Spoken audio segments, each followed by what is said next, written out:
Yeah, we're live. Hi guys.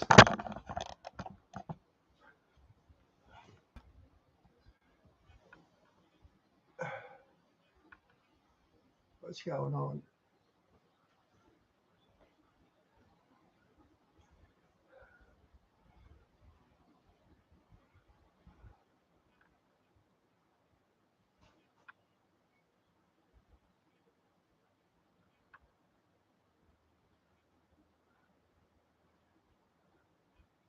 Gods are titans, and these are the titans that are going to.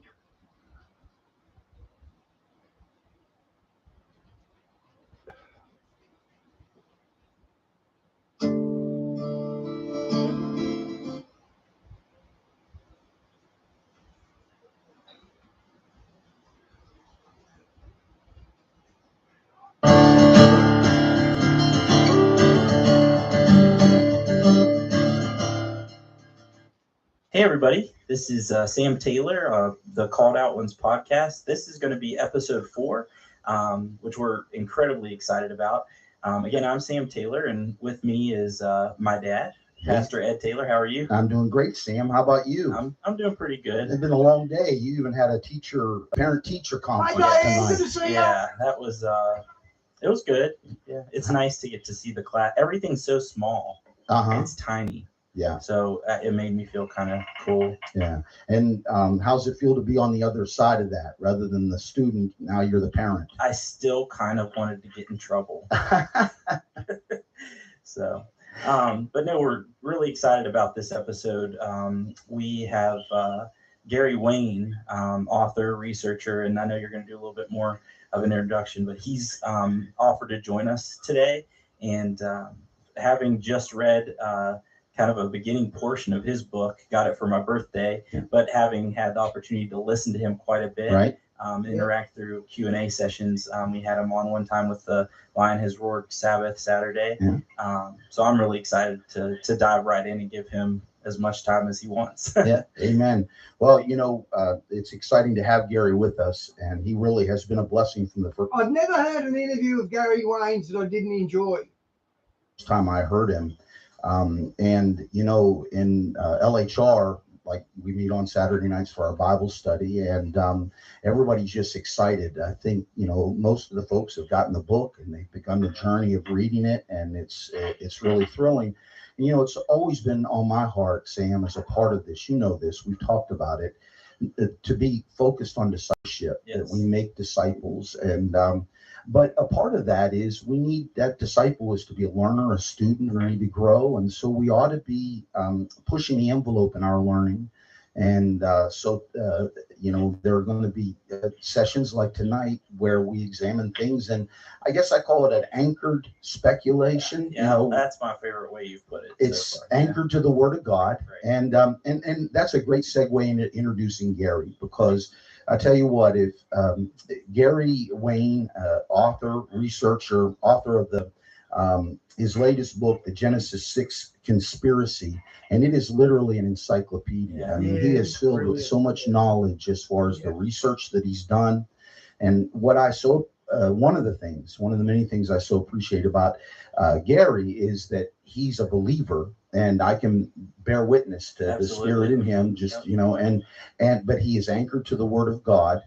But he also brings in a lot of other material and other texts, whether it be the mythos or legends, from ancient Sumeria or Ugaritic writings, all the way through to today. Right. So he knows all of these and researched all these ancient writings, but it's not just a hodgepodge. Let's throw them into a pot and pull out what sounds good, which is the way, unfortunately, many people get their theology. It all has to come sifted through the Word of God. In other words, he's anchored back to the Word. And I don't want to keep talking, Gary. So welcome. We're so glad that you're with us. I just did. Well, so happy to be with you guys tonight, and looking forward to our conversation. And I think we're going to cover a couple of topics that I think your audience is going to enjoy. And if there's anything we can do to clarify some of those mysterious things that happen in the Bible, that's kind of what this is all about. And hopefully it'll encourage them to take up the investigation themselves so that they better understand all of the events. Because I truly believe that if you want to understand, prophecy and the rest of the Bible, you need to understand what happened in prehistory. Because to me, that's the Rosetta Stone. Everything starts in Genesis and everything returns to Genesis. Amen. Amen. I was looking through again your book, and I had highlighted and marked a quote. And before we dig into, and I want to start with us looking at the cataclysmic judgments of Yahweh or of God as recorded in Genesis, but they are also recorded in other places, as you thoroughly bring out in the book. And you come across these legends like, the Epic of Gilgamesh and Sumerian texts and so forth. And when I was in seminary, we were taught those things, and because of the age of them, scholarship had this emphasis that they were kind of wanting to push that they were the original documents, that somehow Moses borrowed or Judaism borrowed, whether it be he picked it up in Egypt or it was passed along. But I came across a quote that you have, and I want to read it, Gary, because it really sums up everything I felt from a student. I wanted to say, because just because something's old, the copy that we have is older, doesn't mean that it's the original source. Right. And here's what it says. It says, Gary, you say, Sumerian legends are employed today to discredit biblical accounts. Sumerian legends are overtly utilized because they predate any current biblical records, even though this does not prove they are the source documents for the Bible. Frankly, the Sumerian tablets are merely older surviving records and nothing more. That's just, I wish I had said it like that, Gary. Well, I think it's true. I think you have to take a step back and, ask critical questions in terms of what other people are saying about certain things. And when somebody says just because something that they found that somehow they've dated to be older, that makes it the source or the authoritative defining source, then you have to put it back into context, because anything that they're doing in research is just a sort of way station along the way to wherever they're going to go. And that doesn't even mean it's objective on the direction that they're going, but it's just where they are today. And so if they were to find something older, then they would fall over that. But the thing is they utilize Sumerian legends to discredit the Bible. Mm-hmm. That the Bible was written after and based on Genesis, and then changed, and or as when you really get into the extreme versions of what they believe is that it's a corruption of the Sumerian accounts. And I have obviously a completely pulls apart view on that. And I look at the Epic of Gilgamesh in one of two ways: is that it is either a parallel account discussing the same event as the Noah account, or it's a complete corruption of the biblical account. It can only be one of the two, because I do believe the biblical one in all my heart is accurate and is the authoritative one. But now we also have a Gilgamesh account. And so that has to then fall into one of the next two categories if you accept my premise.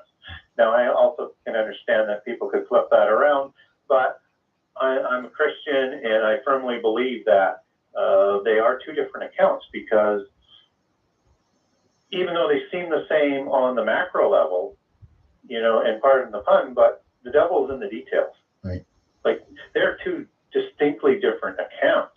And you have, three characters that most people will be familiar with in the Gilgamesh account, and that would be obviously Gilgamesh. And then you have Enkidu or Enkidu, depending on which translation that you're going to utilize. And then you have Tishtan, as I properly try and pronounce that, it's a bit of a mouthful, or Ziusudra, depending on which translation that you're going to utilize. But what's interesting is what reason why I say it is likely a corruption or a parallel account from the biblical account, because as we know that Noah is a human and a direct descendant out of Adam. And we have the genealogy in place to do that. And there's no supernatural things recorded about Noah except what's done through the power of God. But in the Epic of Gilgamesh, we're introduced to Gilgamesh, and he is a 2/3 god and 1/3 human, so he's a demigod. Mm. Well, a demigod is a Nephilim, so he's Anunnaki in the Sumerian language, which is the same as Nephilim. Mm. And he's talking to and telling the story too of the flood part that most people are aware of, even though there's like 5 different stories in the Epic of Gilgamesh. There's the Tales of Enkidu, there's the Journey to the Cedar Forest, there's the Bull of Heaven, there's the Gilgamesh Journey, the Star of the Flood, and Gilgamesh's Quest. And only in the last part is actually the flood story recorded, and it's on 12 different tablets. And there's many different partial versions of this that are out there. But when we look at who he's telling the flood story to, it's Enkidu, and he's also 2/3 god and 1/3 human, and he's created after the flood. And almost you have 2-second encouraging accounts if you accept Gilgamesh didn't survive the flood, although in the book of Enoch, in the Gnostic books of Enoch, the book of giants, his name is actually on some fragments. I think it's 4Q531 to about 4Q534. And so you have a giant that is being told about the flood before the flood, and there's nothing they can do it, and this is a giant, right? This is a giant, this is a Nephilim in the book of giants of Enoch. And so is this the same Gilgamesh, or is he born afterwards? And there's two theories on that. And there's also the genealogy of Gilgamesh after the flood. But Enkidu is also created after the flood. But Upnapishtim, who is the Noah character, he is also 2/3 god and 1/3 human, and he's the king before the flood and the king during the flood. And he is chosen as the archetypical Nephilim to repopulate the Anunnaki or Nephilim population with all of his family after the flood. Okay. So this is distinctly a story about Anunnaki or Nephilim. So it's either a parallel account of their survival and another account of a second incursion encoded into it, or it's a corruption of the biblical account. So but I would think, or at least I would expect, if I'm willing to step back and take a look, if this event happened, whether it be, a biblical, the biblical flood, the Noah flood, whether it be the Tower of Babel event where the languages are, divided and they are separated, I would expect there to be a traceable common root. It all has to go back to one. So, and because of the communication changes and because of the deception of our enemy, I would expect all the others to be close, but not, I mean, they're going to be distorted versions, if you will. Let's start with the world prior to the flood, because, at least I grew up, and, you grow up with this thinking mindset, and I guess, I don't know if it's the American way, we're taught that everything revolves around us. We are smarter now than we've ever been. We're wealthier now than we've ever been. We are at the pinnacle now. Whereas if we'll take a step back and really just let the text speak, and when we look like you have at these other texts, we realize that the world of Noah was not a world of just small bands of hunter-gatherers. Is that right?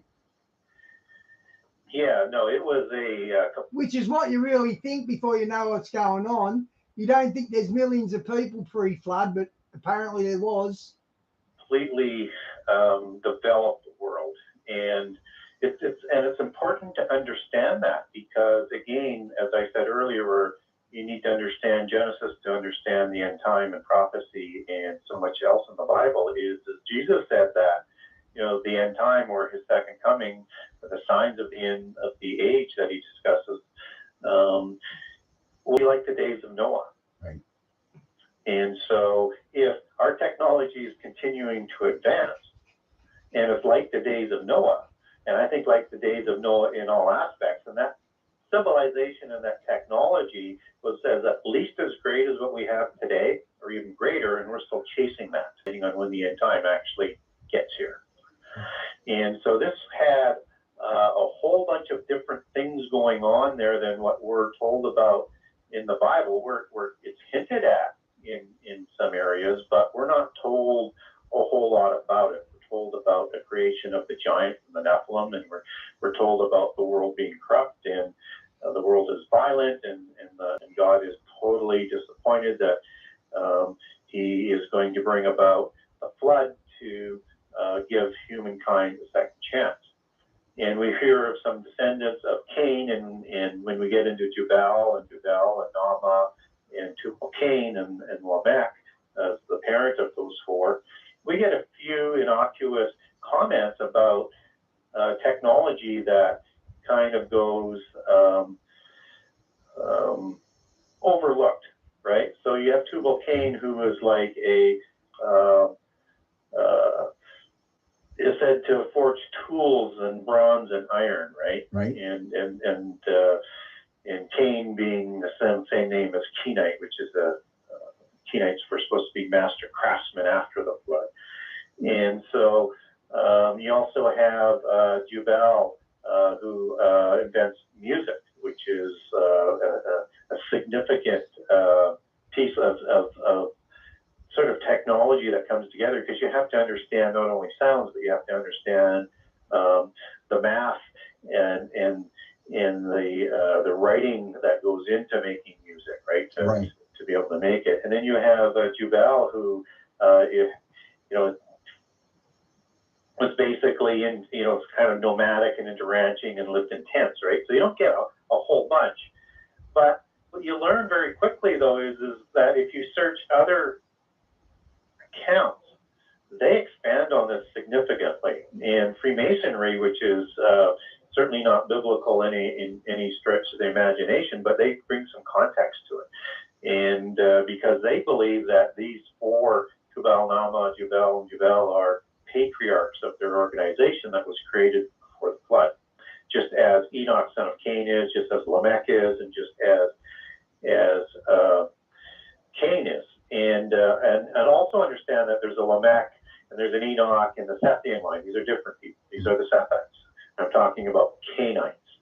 And they look at Tubal-Cain as a master artificer, right? So manufacturing tools and weapons, and a master metallurgist. And they say his name in Sumerian lore was Tubal-Cain.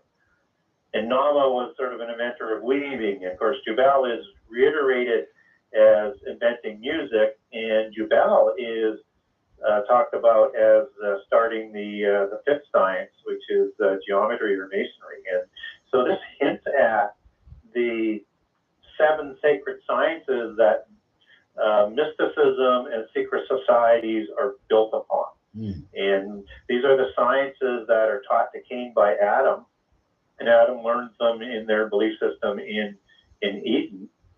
And he teaches them to both Cain and Abel, but then, of course, Abel is murdered and Cain is ostracized and never accepts accountability and responsibility, and is in a state of rebellion ongoing. And he teaches a perversion of these sciences going down to Cain, and as it goes down the line, or down to Enoch, and as it goes down the line from Enoch, it's perverted even more.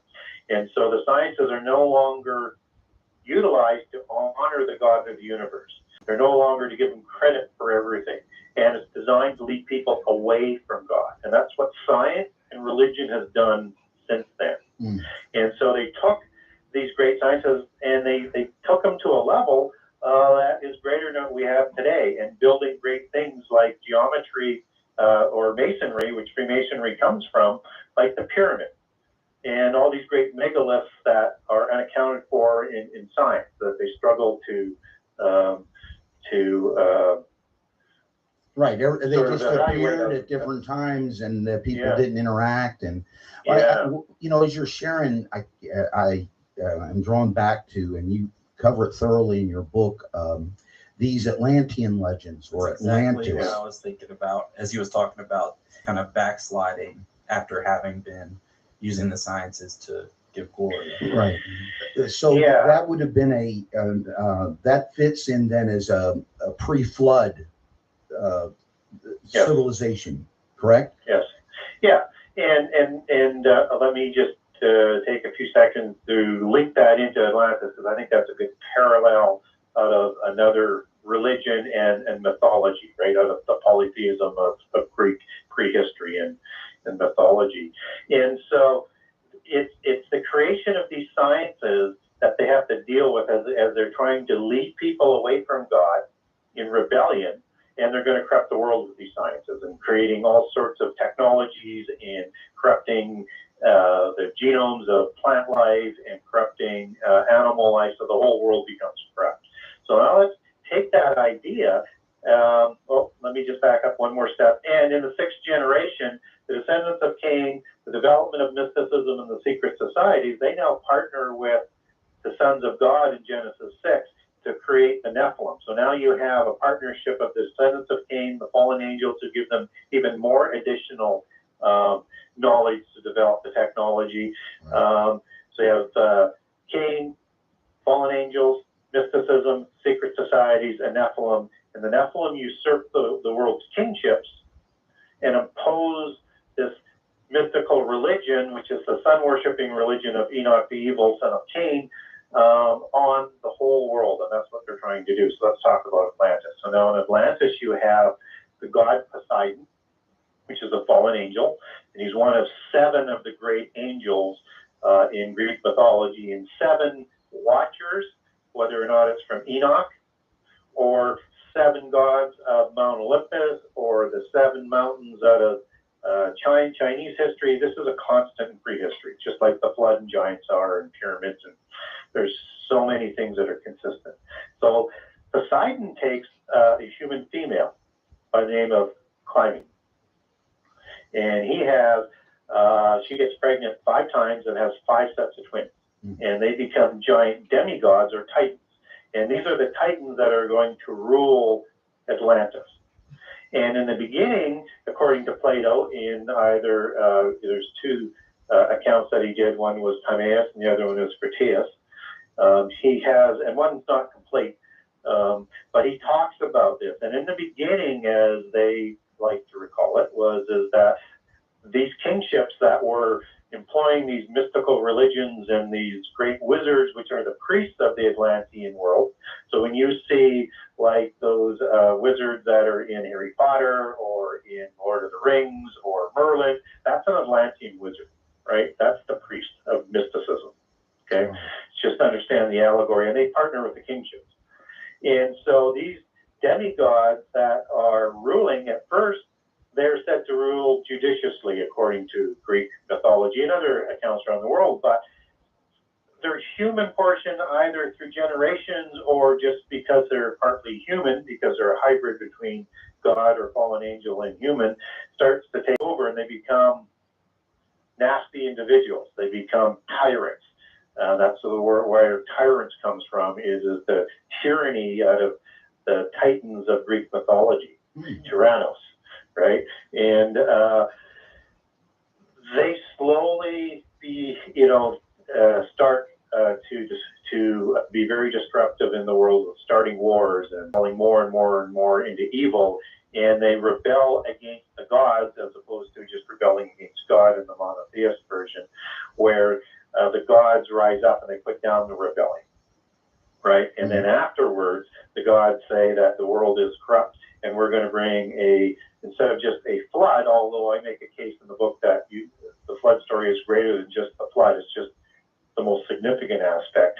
It's a conflagration of catastrophes. And so the destruction of Atlantis is that destruction at the time of the flood. Okay, so thinking about that, I definitely agree, and God, I think, shows us through His Word that He uses all of His creation, in those events. In discussing then the destruction of Atlantis, I mean, why are people still looking for Atlantis, or is there something to be found? Well, Atlantis is that great polytheist mythos. It is And as we know, guys, they already found Atlantis. It's the Eye of the Sahara. I done a video on it a couple of days ago. they believe that Atlantis just wasn't one continent. It was 10 empires, and ruled by the 10 sons of Poseidon, the twins. Okay. Right? And so they were trying to take over the whole world, only they were doing it militarily. They were checked by the Athenians, which is the prehistoric, pre-flood Greece, which the Plato account talks about, and they're stopped by the Athenians. But whether or not you're talking about the Greek mythology or Egyptian mythology or whichever mythology around the world, it is the golden age. It is the age where everything was good and people lived for long ages and food was plentiful. And this is something that they want to recreate. So if you roll forward, let's say to about close to 1600 AD, you have a fellow by the name of Francis Bacon. And he is a very, very famous individual who was the second most powerful person in England during the reign of Queen Elizabeth and during the reign of James I. And so he writes a book called The New Atlantis. And this is the book that is going to be the inspirational founding of the Royal Society, which is the modernization, moving away from sorcery to the development of the seven sacred sciences, to honor the great architect of the universe, which is the God of the Freemasons, and to lead people away from God and not to give God honor or credit for anything. So same thing, rolling forward to the 1600s. But the New Atlantis is about the future time of establishing a world government with a mystical religion that works in harmony with religion. So understand science and polytheism is the same belief system. So it's going to work in harmony in what they're trying to bring about in the end time. So they're trying to bring about the new golden age, or the new age, or the end time, or the new age of Atlantis. It's called many things. Diane, that's propaganda. What does carbon neutral even mean? That's a ridiculous term. And someone on the left tried to use it in our parliament, brought up carbon neutral. And one of the conservatives said, well, what does that even mean, carbon neutral? And she couldn't explain it. So it's just propaganda crap for the left, the climate change nuts. And it's significant to understand the allegory of what the other side is talking about, because if we look to Daniel and if we look to Revelation, it talks about in the end time a 10-nation empire. This is what they're trying to build with the universal religion. Now, Gary, just to interrupt for just a second, and this is speculative, but these numbers keep on coming out. I mean, we've got the 10 divisions, that the UN kind of has divided the world into, and we go back to, I keep hearing 10 with Atlantis, like we're returning. Yes. We have 70 nations that are going to vote on Israel, in the land situation in the UN, 70 nations. And I keep hearing that, and all I can hear in my heart is, the nations given over to the 70, fallen Elohim, or lesser Elohim. Yes. I keep hearing these numbers. Do you ever speculate there's a connection there? Oh, it's a direct connection. And the Club of Rome, which is quite high up on the secret society list, they were created in the late 60s to bring about this 10 empire world government. And I'll use a few different terms so that people can understand it the best way that they want. They divided the world up and into 10 groups of nations, or 10 blocks of nations, 10 trading blocks, 10 spheres of influence, 10 economic zones, however you want to call it. They divided the world up into 10. And they're working actively to bring this about. So this idea coming from 10, again, comes back from the same secret societies that started in the time of Atlantis with the descendants of Cain.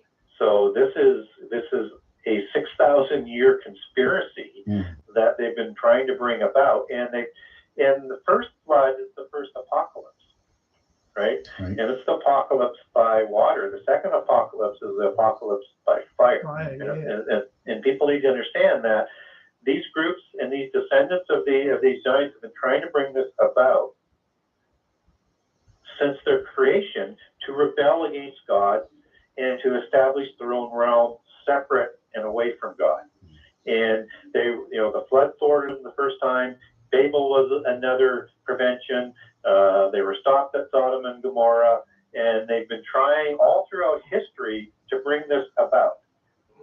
So it's a matter of, whereas we, as God's creation, mankind is trying to get back to the garden, back to that oneness in relationship with, to walk with him in the cool of the day, unhampered or unhindered by sin. Whereas these fallen ones and their descendants, their whole goal is to get back to Atlantis, or get back to Babel.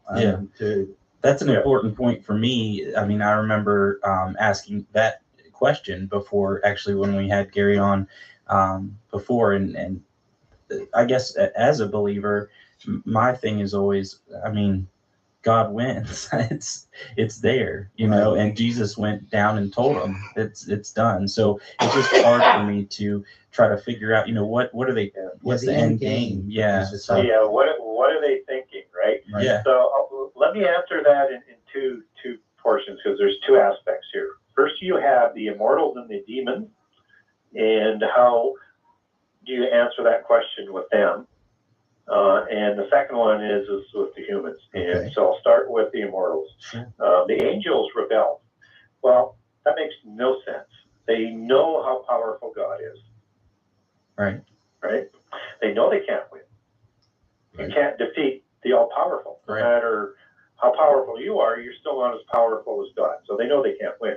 So why do they rebel? They rebel because they're not hoping to defeat God. I think they're rebelling so that God will grant them mercy as a good God to live in their own realm on their own. Yeah, Diane, I know that, but what does carbon neutral mean? It's a nonsense term. We're carbon, so how can we be carbon neutral? Chickens are carbon. How can they be carbon neutral? Eggs are carbon. It's just propaganda. Okay. So that isn't going to happen. But I think that's what they were trying to do, and that's the lie that they keep Which is what the all the Old way through. New Testament tell us. That was, I mean, they stepped outside of their estate. They wanted, they wanted to their own. They wanted to set their own boundaries, not the boundaries that God gave. Yeah. Yes. Go ahead. I'm sorry. So they also know now that since the resurrection, they're done. And Jesus told them that while he was in the grave. Right. And now you have the human component. Is why do they continue? These immortals are just continuing just to cause more destruction, because that's all they have left to do. Their fate is already sealed. But the demons and the angels, they lie to the humans. Shocker. They tell the shock, real shock there, right? So the father of lies is Satan. Why would they lie? Because that's their language. So what they tell the people of mysticism and the secret societies is that God and Lucifer are equals. And that's why polytheism is a dualistic religion. It's dualistic not only with the male-female aspect of God and goddess, but it's also this continual push of good against evil that's always in balance, the yin and the yang, the good force, the bad force, that's always at play. But one never wins, but you can have a different realm where you can coexist, but they're always going to be at odds. And so they teach that God is actually God, but so is Lucifer, but they are equal. But you have to fight for your rebellion. You have to fight for your freedom. And the only way you're going to be able to exist is to fight against God. That's going to play out in the end time. And so the people who follow in the secret societies and follow in these mystical religions actually believe they can win. And they also believe, at least win their freedom. They also believe that the God of the Bible is the evil God, and they are the good people. They are the people of light.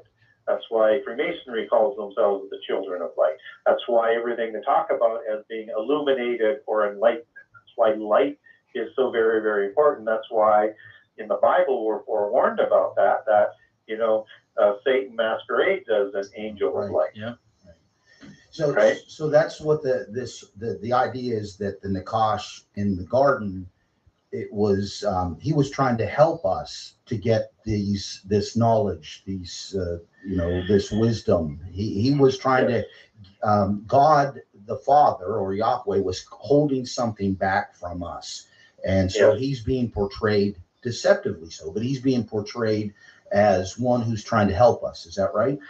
Yeah, Satan is portrayed as the liberator, the emancipator of the oppressed human race that are held in this physical world, not permitted to evolve into gods, and held in slavery of the physical world. And so what Lucifer is promising them is godhood, but through a different route, but godhood in this physical realm, not into the spiritual realm. So everything that they're going to do is about how you become an immortal god in this realm. So they're trying to recreate Nephilim, right? Whether it's through technology or more angelic population down the road, that's what they're trying to recreate somehow. And so they look at Lucifer as the good god and the one that looks after the better interest of humankind and to free them from the slavery of who they call Adonis or Adonai. Okay. And so then when we get to the point where God, says that all of flesh is corrupted, it's if we were to look at it today, it's a very thriving technological society, right? It's very self-centered, and those sorts of things. And of course, we see that as well today. Yeah, I think you see so many parallels, and I do cover that off in my book in a few chapters. I mean, everything is setting up, if you understand prehistory in a larger way, that our world is being corrupted. I mean, we are polluting it, beyond imagination. We'll probably continue to do so. We are changing the genomes of plants, and you've got all of these Frankenstein type plants being created. So again, everything is being tampered with in creation, and to the effect that we're now, we're tampering with DNA, and we're attempting to create other animals and crossbreeding of animals. And when we look back at some of these things like Pegasus in prehistory, or the centaurs, or chimeras, or you name the type of what most people think were fictional beings that are told in the various mythologies around the world, all of a sudden you start to realize that they have been true, that technology is as great as what I'm saying, and they were able to do what we're starting to do today. And this greater Nephilim concept, as I like to call it, is more than just tampering with that. It's also the transhumanism aspect of it, right? So bionic parts and this and that, so that you can live longer. Right? That's all part of this whole concept. And this idea of cloning is not, the end game isn't, in my opinion, just to create organs. It's to create bodies, right? Physical bodies to transplant a spirit into. And they're going to promise that to the humans, although I'm not convinced they can deliver on that. But that's going to be part of the promise for that immortality and godhood in this physical realm in the end time. But I think they really want humans to develop clones for bodies for the bodiless Nephilim, who are the demons. Right. Those spirits are trapped here right now. Yeah. They're looking for some sort of a host to inhabit. Yeah. So if they create these human clone bodies, they can now take body form again. I know that there are, and again, this is, at least for me, in the area of speculation, but I've often thought about the grays and the encounters that people have, what they share about being abducted, and you'll oftentimes hear or read where they say that the grays are really some sort of a, bionic kind of an entity. And Yeah. I've often thought, are these, because they're almost carbon copies, or it appears, are they something where they have manipulated the DNA or been able to create some sort of a semi-biological host for these spirits? Yeah. So I think we need to look at the alien mythos as a long-standing mythos, Mhm. and I'm not going to where ancient aliens go. Right. But No, there are. excuse me for interrupting you, but no, when you had mentioned earlier about the always being deceptive, that's in this in the alien examples. It's always the lies, isn't it? I mean, you go Yeah. back, and at first they were from another planet. They were from Mars or Venus, and then when Yeah. we had reached the point where we could see that wasn't so, now all of a sudden they're from Pluto, or they're from Yeah. and so and each time it's a lie, a lie, a lie. There's so much deception. Well, there's another. Yeah, it's always about deception. It's always about lies, because they can't tell the truth, because otherwise you convert to following God, right? Right, and now they're channeling them just like a spirit. I mean, that's what they are, in my opinion. Yeah. So there's another mythology that's out there called the fairy mythology, and it has a lot of allegories in this whole conspiracy. But there are 4 different kinds of fairies. There's the fallen angel fairies, the ones that come from the other planets, as the mythology goes, and they're led by the proud angel who rebelled, and this is again Lucifer. And so they come to the earth because they've been expelled, from the land of the fairies, and so they then create demigods by creating the Tuatha Danann, which are also part of the Atlantean Empire. And those are the earthborn fairies. And then you have the daemons, or the demons, which are the bodiless spirits of these demigods. And then you have the elementals, and the elementals are they're like little people, right? I wonder how many giants there were that there's demons running around. What do you think it'd be, like 300,000 or something? It'd have to be a lot of numbers, because there's a lot of demons around. They're like the elves. And there's 3 different groups of these little people, of the elementals. And one of those groups is called the gnomes. And the gnomes has several other classifications underneath. And just as under the other 2 classifications of fairies, of the little people, there are subcategories. And there's pretty ones, and there's mischievous ones. So like a leprechaun would be part of the mischievous Hey, ones. well, The gnomes were in it would have charge to of be a the lot, wouldn't it? genealogies and guarding the treasures. And under this classification, there is a gray fairy.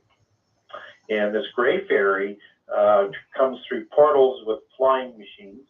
Oh, And they like interesting. music, they like to dance around the fire, and they also have great technology, and they kidnap people. And they like to do DNA experimentation on them. That sounds And I fun. actually have an account in my book that where, if you didn't know, it was a fairy abduction, you'd swear it was a gray alien abduction, because Right. they look just like them. And so when I look at polytheist accounts of all these little people, and I understand little people are in all continents, all mythologies around the world as part of prehistory. It's again one of those constants. And you understand that there was this technology to create reprobate beings other than the Nephilim through the technologies, or other DNA manipulation, or possibly other populations that we're not told about. I think there's a distinct possibility that these are beings that are from prehistory. They're just other reprobate beings, other demonic type beings, but they still have bodies, right? Yeah. So I mean, that I'm sure we could do several shows on that. That's something that interests me a lot, because I'm an avid reader, especially of fantasy. So I really hadn't ever thought of those as being allegories until I had really started to listen to you, Gary, and read some of your stuff. And it's really amazing the common thread that you see throughout history. Like we were talking before, that there's almost like the echoes of the same story, but told a little bit differently. And then also, if you think about that, as that's kind of a foundation for the lie, the great lie that they built this into our society, that it's kind of almost like you don't even notice it's happening. It's subconscious, and then all of a sudden it's makes a lot of sense. My generation says that those things are fictional. That's what we've been taught. And so it's totally ingrained that these demigods did not exist. That's fictional. Right. Just like Troy doesn't exist. Right. But it does, doesn't it? Yeah. It does. And very much part of the polytheist belief system of Troy, and the descendants who were giants that resettled into France and to England and become part of the bloodlines of the kingships. That's what they actually believe. I mean, whether or not it's all true or not, we don't know. But what we do know, there's a lot more going on in prehistory. And when we look at how they continue with sort of the same MO again, it seems like there's just nothing new under the sun, so to speak. It doesn't matter whether or not it's the Iliad or Plato or Ovides in the Roman times, or whatever type of writings you get out of prehistory, or whether or not it's Shakespeare moving forward, or it's the fairy genre that we have today, or it's Tolkien, or it's science fiction. They are all talking through allegories and stories of the same things. They're talking about the religion, they're talking about the history, they're talking about the genealogies, and they're talking about the new Atlantis that they're trying to create. And this is done intentionally as fiction, but in preparation as brainwashing so that people will accept the lie in the end time. Well, and you think about it like with our kids, we do it with Disney as far as. Hi, Ryan, welcome to the channel. The movies that carry on those sorts of myths. We read our children fairy tales. Right. Bedtime story, fairy tales. So from the earliest age, the deceiver is there, and here we are feeding them. This absolutely. And I think for me as a consumer of that, and a lot younger than you, Ed. Sorry. Yeah. Thanks. But I'm no way Israel is attacking Iran. No way, Han. Out in the open or what? Just kind of cutting my teeth on really understanding what the spiritual realm really means. I mean, I've known God since I was saved. I mean, yeah, his new book sounds really good, doesn't it? I'm looking forward to it too. I think he's finished it by now. I know he's just finished that the Holy Spirit is in me, and but at the same time, really understanding what the Bible actually says about this. It's a whole change in worldview, and understanding that then helps me to be better prepared as a dad and as a consumer, to understand those types of things. Yeah, and it's not that those aren't great stories. I mean, they're wonderful to watch, wonderful to read, but make sure that you understand what they're communicating. Because they're communicating their belief system, which is a polytheist religion, and they're communicating their history, they're communicating their genealogy, they're communicating what they're going to do to take over the world. So just understand what all of that is about when people are partaking in it, because it's designed, as I say, for preparation. And you can almost look at anything, whether it's Dracula or it's superheroes. And I like to use Superman as the classic one, because these are, a reflection of the Nephilim of Genesis 6. And Superman has such visible, obvious connections. You start with that inverted pyramid that's on his chest, right? And in the background is the color of light, or yellow, which is, again, pyramids and light and knowledge is all part of their belief system. And then they tie it together with that snake-like S, and it's in red, which is the red dragon, because serpents and dragons are the same thing in Greek history. And he is the son of El, or comes from the house of El as an angel, or El as in God. I mean, the allegory is so in your face that people don't see it. Yeah, absolutely. And I've even noticed one of the things that has stuck out to me recently that I hadn't really heard before is some of the characteristics that are found as a common thread with the Nephilim, the red hair, the skin, being pale. Yeah. That's the stuff that I read about consistently as I read fantasy novels growing up, and I had never thought about that as being a common thing. But then you also see that there are other contexts, other and folks like Gary have done this research that we have can kind of piece that together. It's really amazing to see that. Yeah, it's either red hair with green hazel eyes, or it's blonde hair with blue eyes.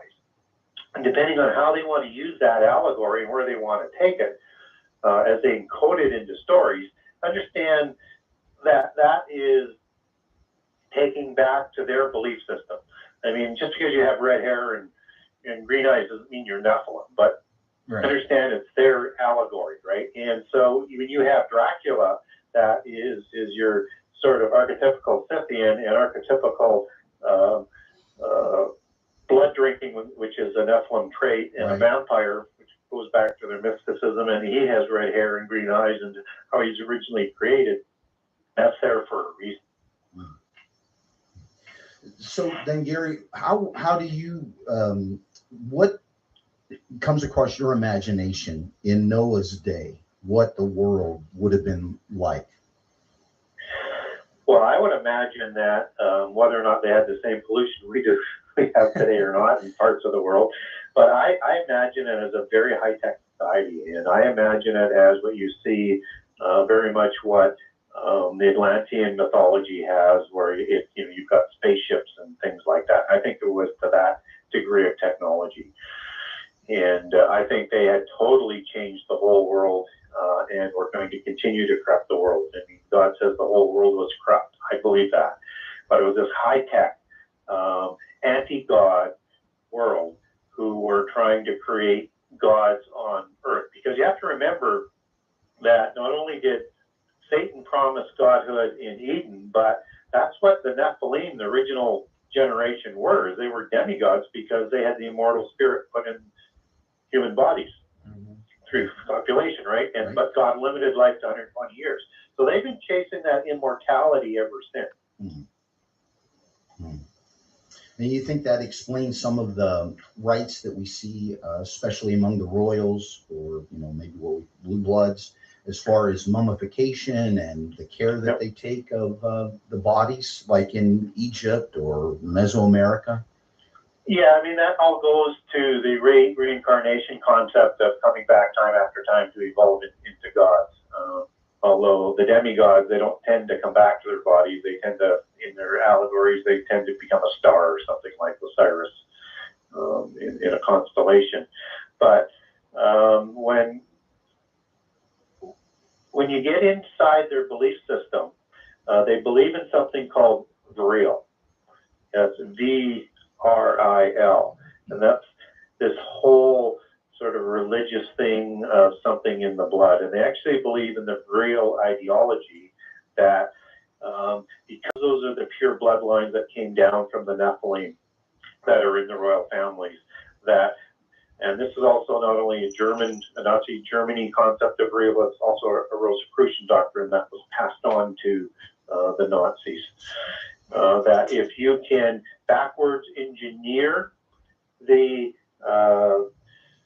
blood and the different aspects on a micro level of the blood, or through some sort of DNA manipulation, enhance it, you can recreate the Nephilim. That the secret to recreating Nephilim is in the blood. Right?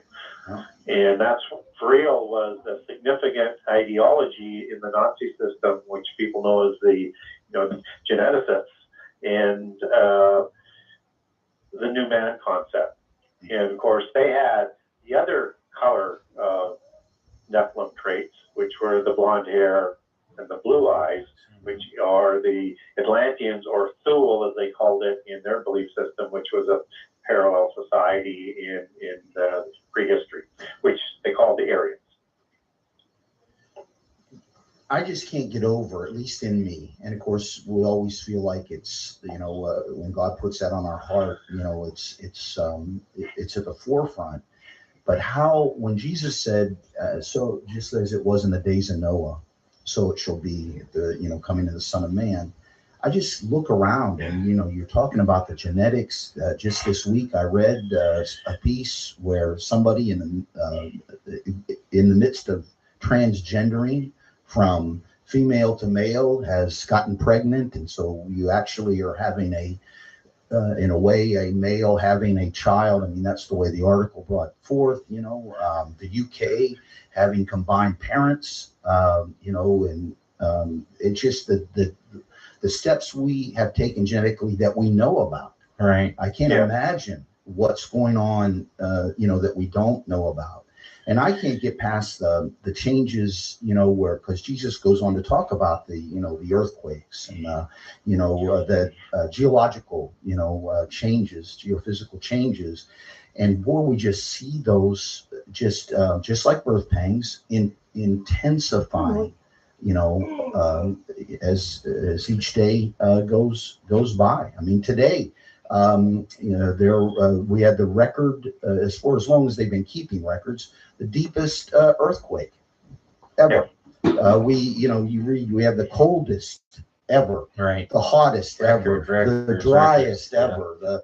Okay, this is 3 years ago, guys.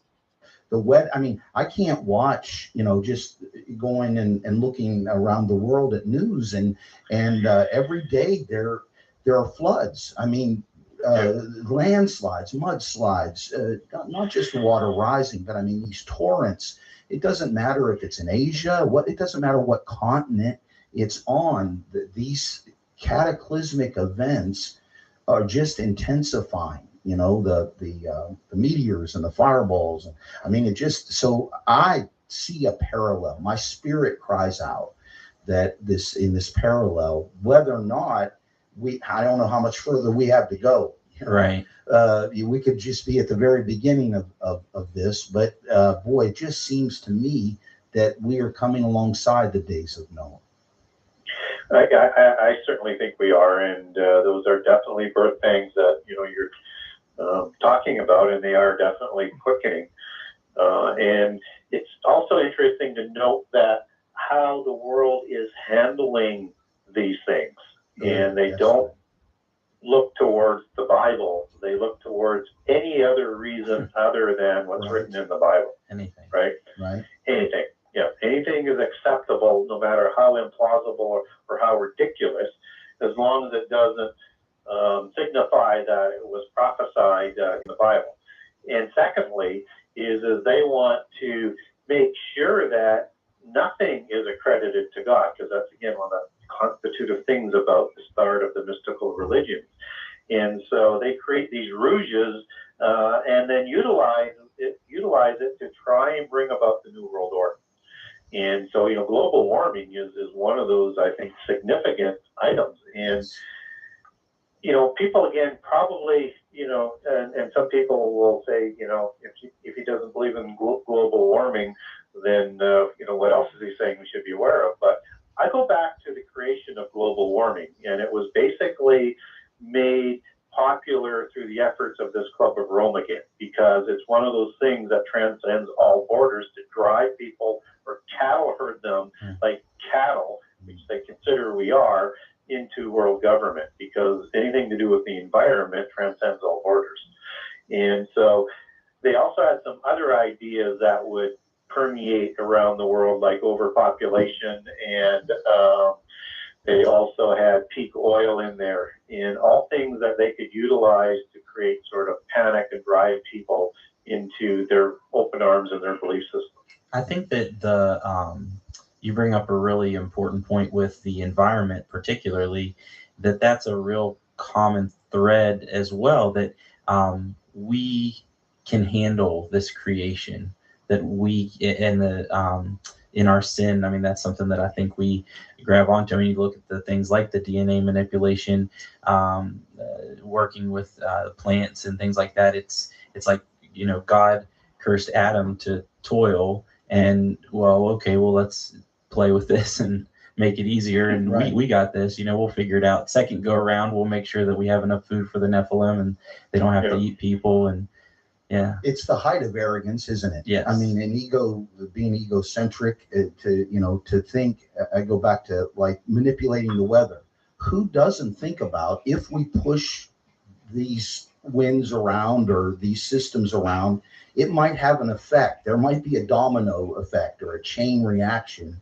Whenever they set off the nuclear bomb, who was it? Oppenheimer or Einstein, one of the two, told him that, listen, there's a reasonable chance that we're going to light the atmosphere on fire here. Yep. And do it anyway. Yep. And that seems to be a fallen one, the gods of the nations, a Nephilim trait, and that is there is no regard for God's creation.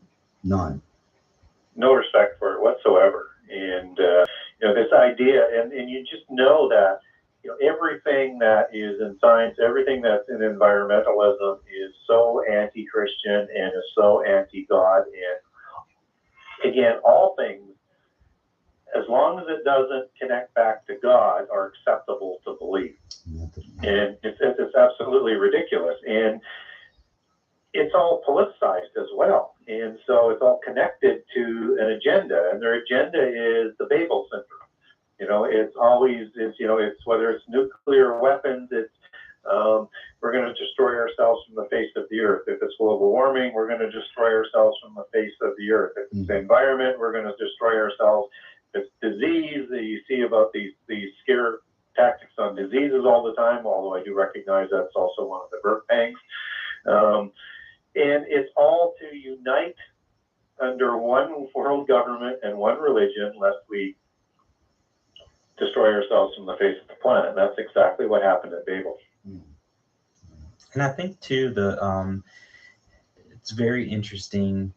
I think and this is just kind of where I'm at, and so my perspective, but really coming to understand the spiritual world as it's amazing how much we've forgotten as a race. And it's almost like if you look at Babel and they would have been a lot more aware of the spiritual realm at that time. And then this time around, the deception is taking that out of the picture completely, only to find out in the end that that's still there. Yeah. I don't know. That's just kind of, I don't know if that's coming across right. But that's just kind of where I'm at. No, I understand. And I think that, that's the enemy's plan, is to get us so desensitized to who we really are. We forget who we are. And we are a creation by God, uniquely made. And he created us to have that relationship with him. But the deception is that we are the center of everything, or, the deception is that it's always been this way, and we never really examine how it's been. You know what I mean?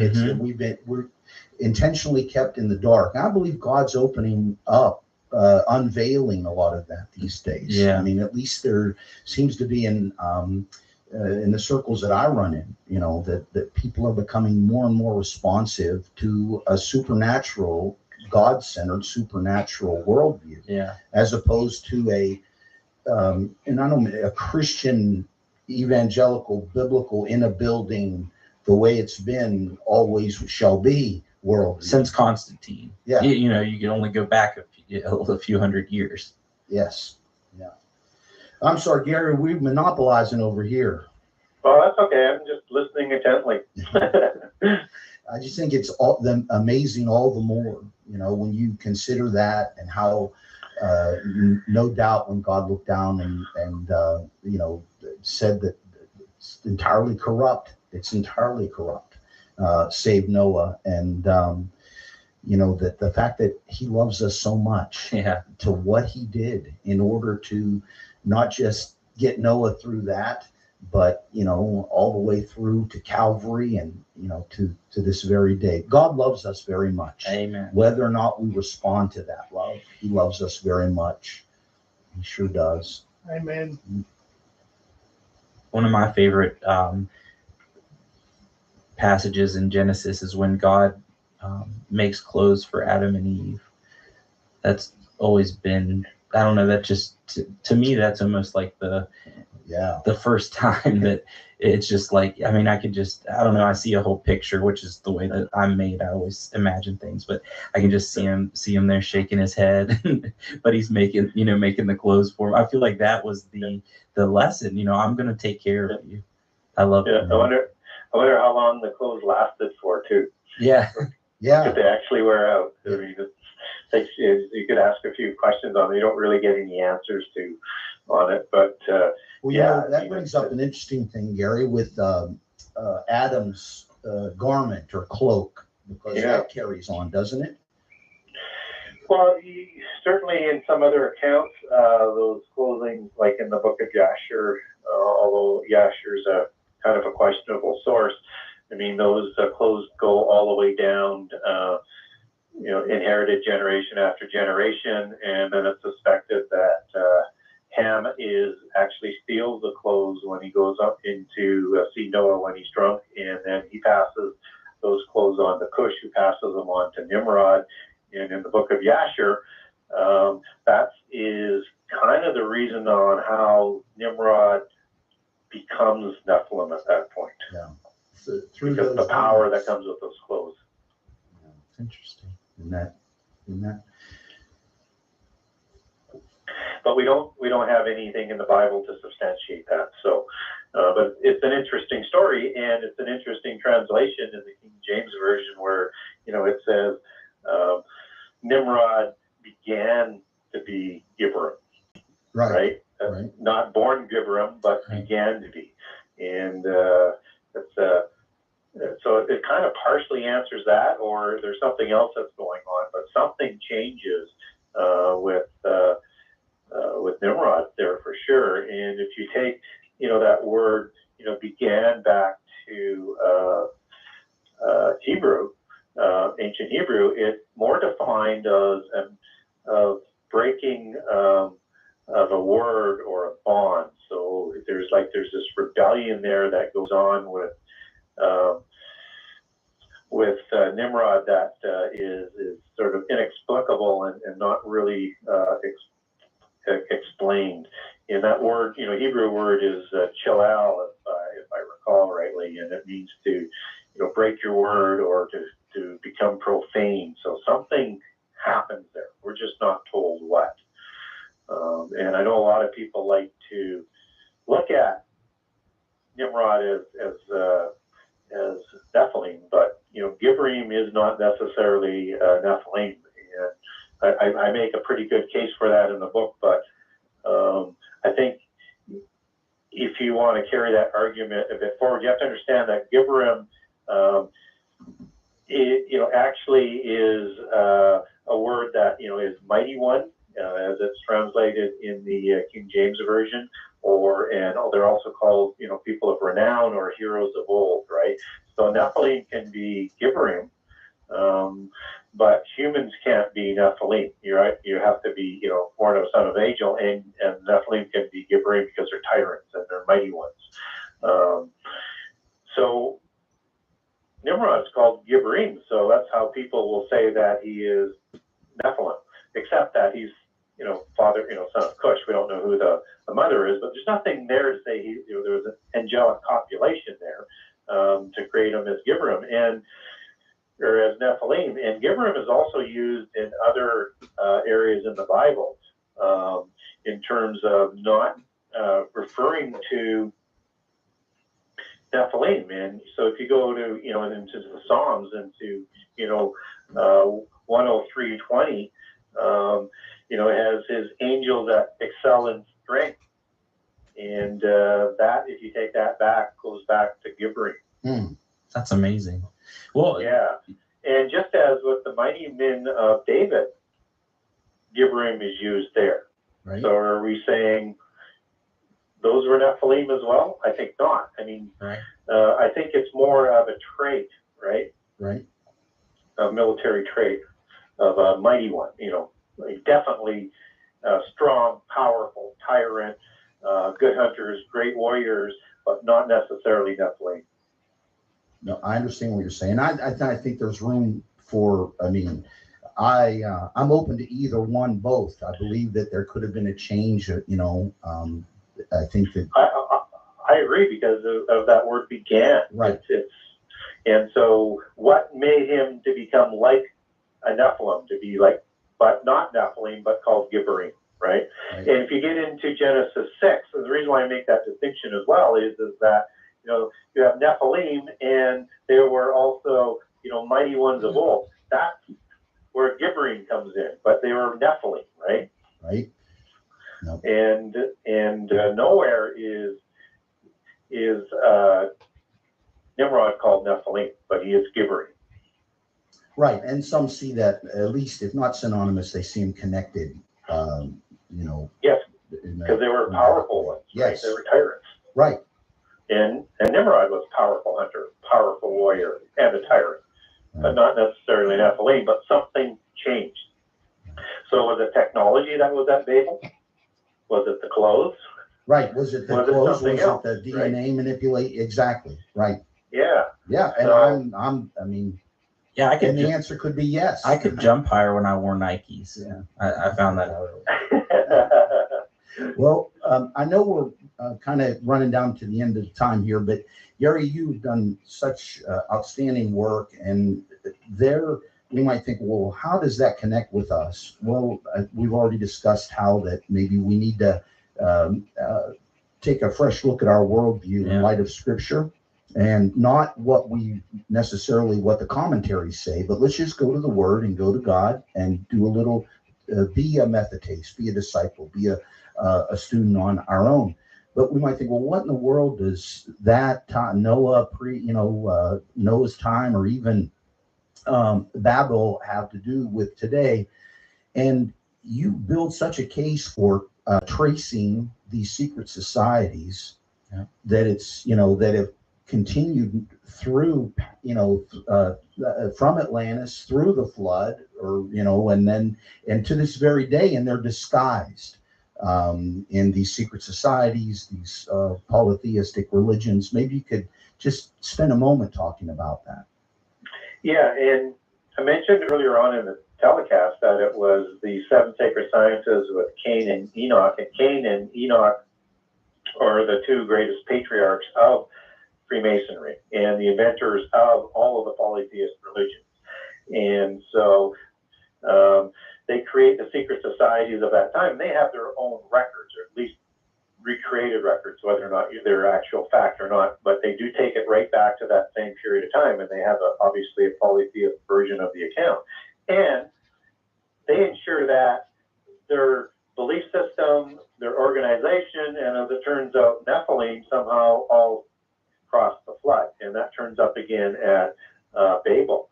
And so these people, these descendants, their religions and their societies all reorganize after the flood and continue that same rebellion after the flood. And in case some of your audience isn't aware of it, Freemasons look at Nimrod as the first grand master of Freemasonry after the flood. The building of, and he wrote the first constitution after the flood, and they look at the Tower of Babel and the building of the city of Babel as the first manifestation of those seven sacred sciences after the flood, which now brings into context, why God says, and paraphrasing it, nothing that they do working as one people will be prevented from them doing because of the power of this knowledge. And so these organizations have been working ever since to bring about the end time. They want to bring about the end time. They want this rendezvous with destiny. They're just not able to do it until the restrainer is removed. Right. But that doesn't mean they're not trying to bring it about all. Thank you, Ryu. We love Gary Wayne. He's always got some interesting stuff. He's actually fascinating. So we love showing Gary Wayne The time. And so these organizations and religions are still here today, just as the Babylon religion of the end time is the Babel religion, which is the Enochian mysticism that was created in prehistory. And these organizations are still active today, still partnered today, working with the descendants of the Nephilim through royal families and powerful noble families of purebloods that continue to intermarry in preparation to bring about the end time. So when we look at the trajectory of the way the world is going, it's a manipulated trajectory to a predetermined destination that the forces that are opposing God and the saints are trying to bring about. And that's something I hear in that too, is just going back to, when I said it is amazing how much we've forgotten. And then to hear that, how much the enemy has remembered and try to preserve. And as believers, we need to ensure that we, remember as well, as God's people. That's because they're not out there. It's not Babylon Baptist Church, Right?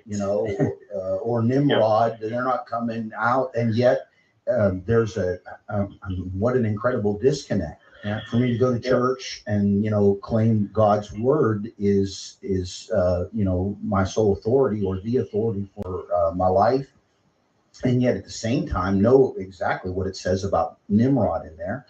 See him in church, I see him as a type of Antichrist, and yet then go to another meeting where he is elevated to this high standard. That's a disconnect. Yeah, definite disconnect. And definitely the Antichrist and the spirit of the Antichrist of that time, and a role model for the future Antichrist. And what I like about what Luke talks about the days of Noah, is he links that to the days of Sodom and Gomorrah. And this is what to me really links it is. So you have the first apocalypse by water, but with Luke connecting to Sodom and Gomorrah, it's going to be like the days of Noah. That's Luke 17:26-27, I believe, is that the end time is going to be apocalypse by fire. Yep. Right. And he does that transition, whereas Mark and Matthew only talk about the days of Noah and the apocalypse of water. Right. Yeah, we don't have it until we come to Second Peter, and to get that fully, and of course Old Testament passages. But you're exactly right. Even though in Luke, 21, where he's also talking about is when he's questioned about his return, and he says that the nations are going to be perplexed because the oceans keep wanting to come, the seas keep wanting to come out of their boundaries, and these global events are going on. So you have this imagery of the same thing in that creation itself is groaning, and creation itself is changes are taking place drastically, and mankind cannot control that. It may give the appearance, but it's fire this time, not water. Yes, and certainly the Old Testament prophecies and Revelation pretty much attest to it. It's fire. Well, Gary, I think we're kind of coming down to the end of time here, and man, I could sit here and talk about this stuff all night. Absolutely. And it's amazing. I mean, for me, having had the opportunity to kind of listen to some of your stuff and just really begin to read your book, I don't even think I'm to the chapter on Atlantis yet, but it's really been amazing to get the chance to interact with you like this. And I'm sure for our listeners, it's going to be really beneficial for them to kind of start to hear. And some of them, maybe have already are aware of your stuff. Some of them, this might be the first time hearing these types of thoughts. I know as someone who's already started to read your book, it's been a blessing to me. And at each chapter I've been to so far, there's been scripture at the beginning and scripture throughout. And so, I mean, could you tell folks where they can get access to your information, the website where they can order books? Sure. So my book is available through Amazon.com, BarnesandNoble.com, most online bookstores. It's available through your local bookstore if you want to support them, as it's distributed by Bookmasters. If they don't have it on the shelf, they can certainly order it. And you can also get the book through my website, which is www.genesis6conspiracy.com. And on that website, I do have some interviews up if people want to get a flavor for me, or if they want to get an idea about the book, I have 98 chapters up there that gives a generous excerpt of each chapter, so you'll get a good flavor for the book. And if you wanted to order from me, you could get a signed copy through my website under Buy Now, and then buy signed copy. And there's also connections on there to the Kindle format, and also to Barnes & Noble and to Amazon if you wanted to compare it. They will be less money than mine. And if you want to follow me on Facebook, that's Gary Wayne, and I have 2 Genesis 6 conspiracy pages. And also you can follow me on Twitter at GaryWayne63, at GaryWayne63. And if you do send me a question or a comment on something, I will get back to you. Awesome. Then I can verify that and give testimony. I mean, I would suggest if anybody, has questions and so forth, if you will, on Facebook, friend Gary, follow Gary. There are constant threads. He puts up things out of the book and little snippets from the chapters and so forth. And it usually instigates dialogue, and those are wonderful reads. And also, I've never once contacted Gary where he's not gotten back to me. Wow. And I want to thank you for that, Gary, because that's not always true. So I know you're very reachable.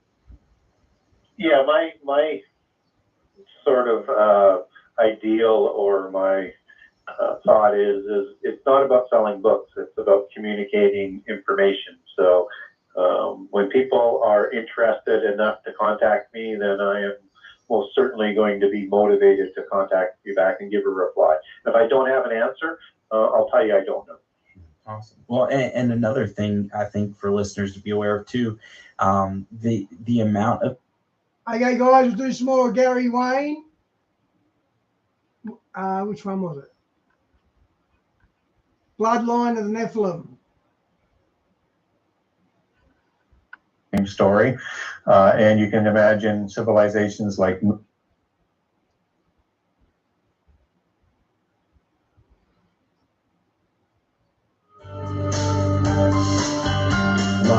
from Toronto, Canada, The Conspiracy Show with Richard Serrin from Zuma Radio, AM 740. Welcome to the Audio Imaginarium. Come on in, weary traveler. Hang your cloak on a peg, grab a stool, and come gather around the fire. There are stories to be told, and you are among friends. Gary Wayne, the author of The Genesis 6 Conspiracy, is standing by to talk about the return of the Nephilim, and he is with us for the full 2 hours. I can't wait to dive into this conversation. However, just a few programming notes. My It only goes for an hour and a half. technical producer tonight is Duncan Briggs.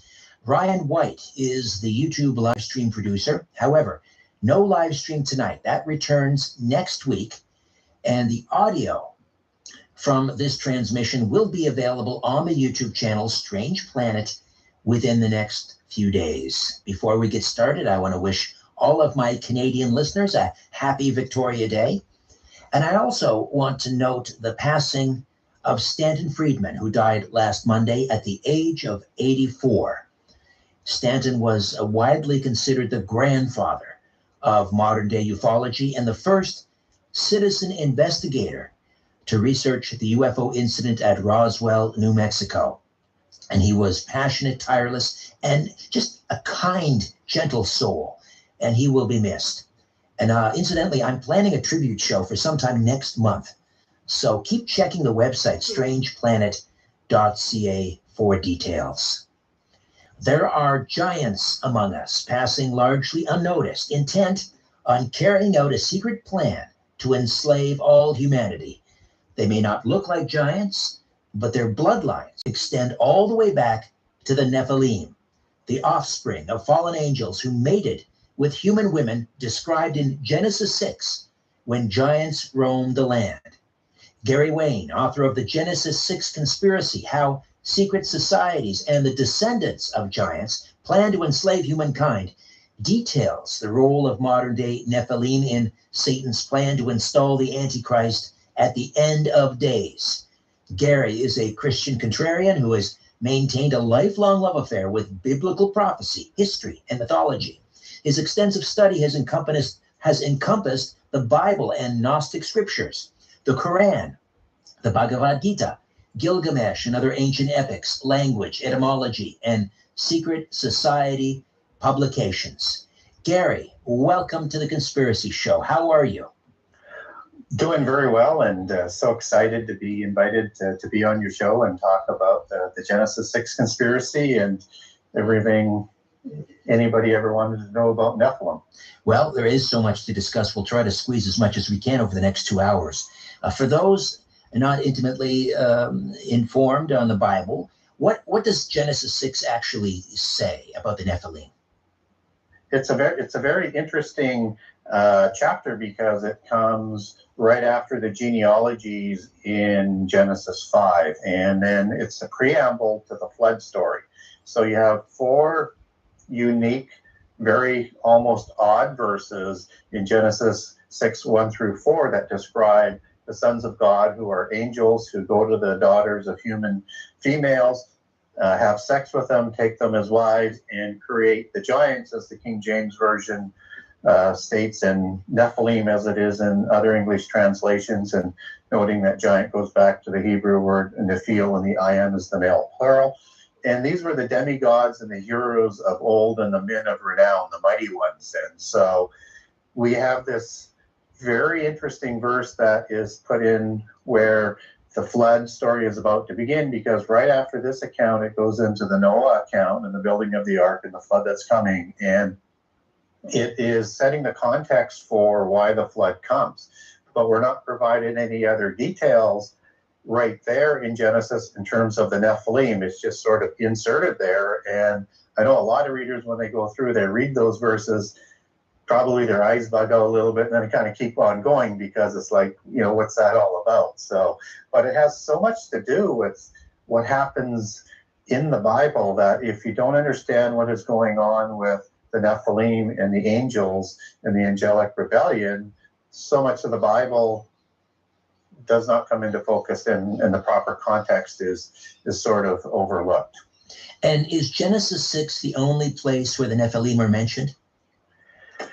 Nephilim only shows up in the Bible 3 times. In Genesis 6, where it says giants, and then Numbers 13:33, where again the word giant is used in the King James Version Bible, where it's talking about the Anakim, who are Rephaim, who are said to be the descendants of giants in that passage. The other root words where giant goes back to for all the other times in the Bible is the word Rapha or Rephaim, again for the male plural, just as these tribes that are showing up after the flood, and in Deuteronomy 2 lists a lot of them. There are more beyond that, but tribes like the Anakim, tribes like the Emim, the Zamzuzzim, the Avim, the Horim, and so many others are all giants and Rephaim, and are different branches of the Rephaim. So technically, to answer your question, Nephilim only show up for the most part before the flood, but then a distinct being that seems to be the same kind of being, and perhaps from the second incursion or a different branch of the Nephilim, do show up after the flood and continue all the way to the times of David in the Bible. And what about in the Apocrypha? It seems to me they're also mentioned in the book of Enoch. Yeah, once you get outside the Bible, that gets to be, again, a very, very common term. So First Enoch, which most people are aware of, is a very, very good book to read for additional context to the angelic rebellion and the Watchers. Of course, Watchers show up. Thanks, Ryu. I do this every day except my Monday, which is your Sunday. I love streaming with you guys and just chilling with Diane, Lynn, Han, the whole gang. Daniel 4. And I think those are seraphim angels that have the serpents of a face. They're the fiery serpents, as they translate back to seraph and seraphim again for the male plural. And you get the whole account of the Nephilim, of the creation, in a lot more detail. And First Enoch runs very, very consistent with the Bible. So a few corruptions. We don't have the original manuscript out of Hebrew. We have Aramaic and the Giaz version of it that comes out of Ethiopia, and that's the longer version of First Enoch. But for anybody who wants to learn more about it, I would very much encourage them to read that book for the context, because it runs very, very concurrent with the Bible. And is there any dispute? I mean, I know that you gave us sort of the etymology of Nephilim in Hebrew, but still there are those who argue, no, that's not what it meant. What do you say to those people? Well, and I think we need to respect everybody's point of view on these things. And what they tend to say is that these were just the sons of Seth, and called the sons of God because they were the followers of God. Except that, humans mating with humans aren't going to be able to create monsters or giants and or demigods, because they had the immortal spirit that was passed on to them, which is why in Genesis 6:3, God steps in to limit all life to 120 years. It takes a few generations for that to kick in moving forward after the flood. Yeah. But it does kick in, and that's in response to the creation of these sons of God who are taking human females to create these Nephilim, who are called Gibrim, which are the mighty ones, and the men of renown, which is Shem and Shemaim, and Shemaim is the heavenly ones, and so they're the offspring of the heavenly ones. When we get into the definition of sons of God, a lot of people will jump in and say, well, wait a minute. You have the sons of God that are discussed in the New Testament. And that it's very much true that we as Christians, and those who are Christians, are going to be adopted as sons of God through the resurrection and because of Jesus' resurrection. And we're going to be adopted as his brothers and the sons of God. And we're actually going to reign over and judge the angels in the future time. The thing is though, that is after their resurrection. So that's a future forward thing, and it has nothing to do with the sons of God in the Bible. So if you get into, let's say, Job 1:6-1:38, verses 4-7, you have the sons of God in the King James Version Bible. Yeah, right. I'm glad you got it. And many of the other English translations, it will just simply say angels. And these are the sons of God who present themselves to God in the throne of God, which humans have never done. And Satan accompanies these angels, and Satan, of course, is the chief fallen angel of the rebellious angels in Job 1 and Job 2. And in Job 38, they are cheering on creation at the time of creation with the morning stars. And of course, humans weren't there in the creation of the universe. And secondly, you have a whole host of other terms that are used to describe angels, as in stars, as in morning stars in Job 38. You have the heavenly host, and they all support each other as being the same type of beings. And these rebellious angels are known as the gods in the Old Testament. And Psalm 82 talks about this council of ruling gods after the flood, so different from the ones that were before the flood, because the impassioned ones are put into the abyss of Revelation 9. But everything in the Bible goes to discussing that these sons of God were actually angels, and they created these giants. And we get an understanding of how tall these giants are, because even after the flood, and over 1,000 years after the flood, you have Goliath, who is 6 cubits and a span. And that comes through as, in modern English measurement, if you're using a common cubit at 9 feet 9 inches, or a royal cubit, which I would argue one should use because he would have been the king of Gath as a Gittite, and an Abim, part of that Rephaim branch of giants after the flood. That would have put him more to 11 feet 1 inches to 11 feet 3. And then King Og, and I won't go through the details of his measurements in his bed that was made of iron, because wood would not be strong enough to take the weight. He was even taller still. And we think the Nephilim were somewhere between 20 and 40 feet, although we don't know whether or not they were even larger than that, because when you get into First Enoch, you get two translations with a numerical value. So you have 300 associated with ells or cubits.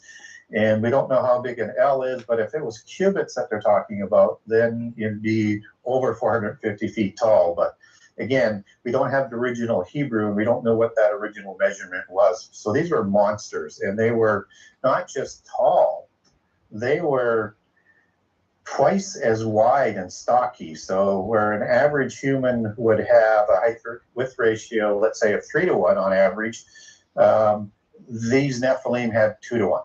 So these were dexterous warriors, fleet of foot, fleet of hand, that became the demigods, and the original ones had that immortal spirit where the demons come from. And they would have ruled the ancient world, right? Oh, absolutely. I mean, just with their sheer size and warrior capabilities, and of course they were producing in numbers and were, just increasing in population. They come along in Enoch in the 6th generation, and in the Bible we understand that as the days of Noah, and Noah and Jared's timeline overlap. So that remains quite congruent in terms of how that story goes. But yeah, they usurped all of the kingships of the antediluvian world, enforced a universal polytheist religion in worship of the pantheon of fallen angels.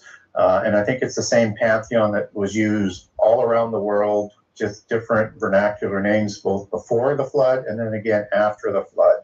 And also, you have these Rephaim beings, these giants that show up after the flood that are somehow related to the Nephilim, but somehow a little bit distinct just because they have a different root name.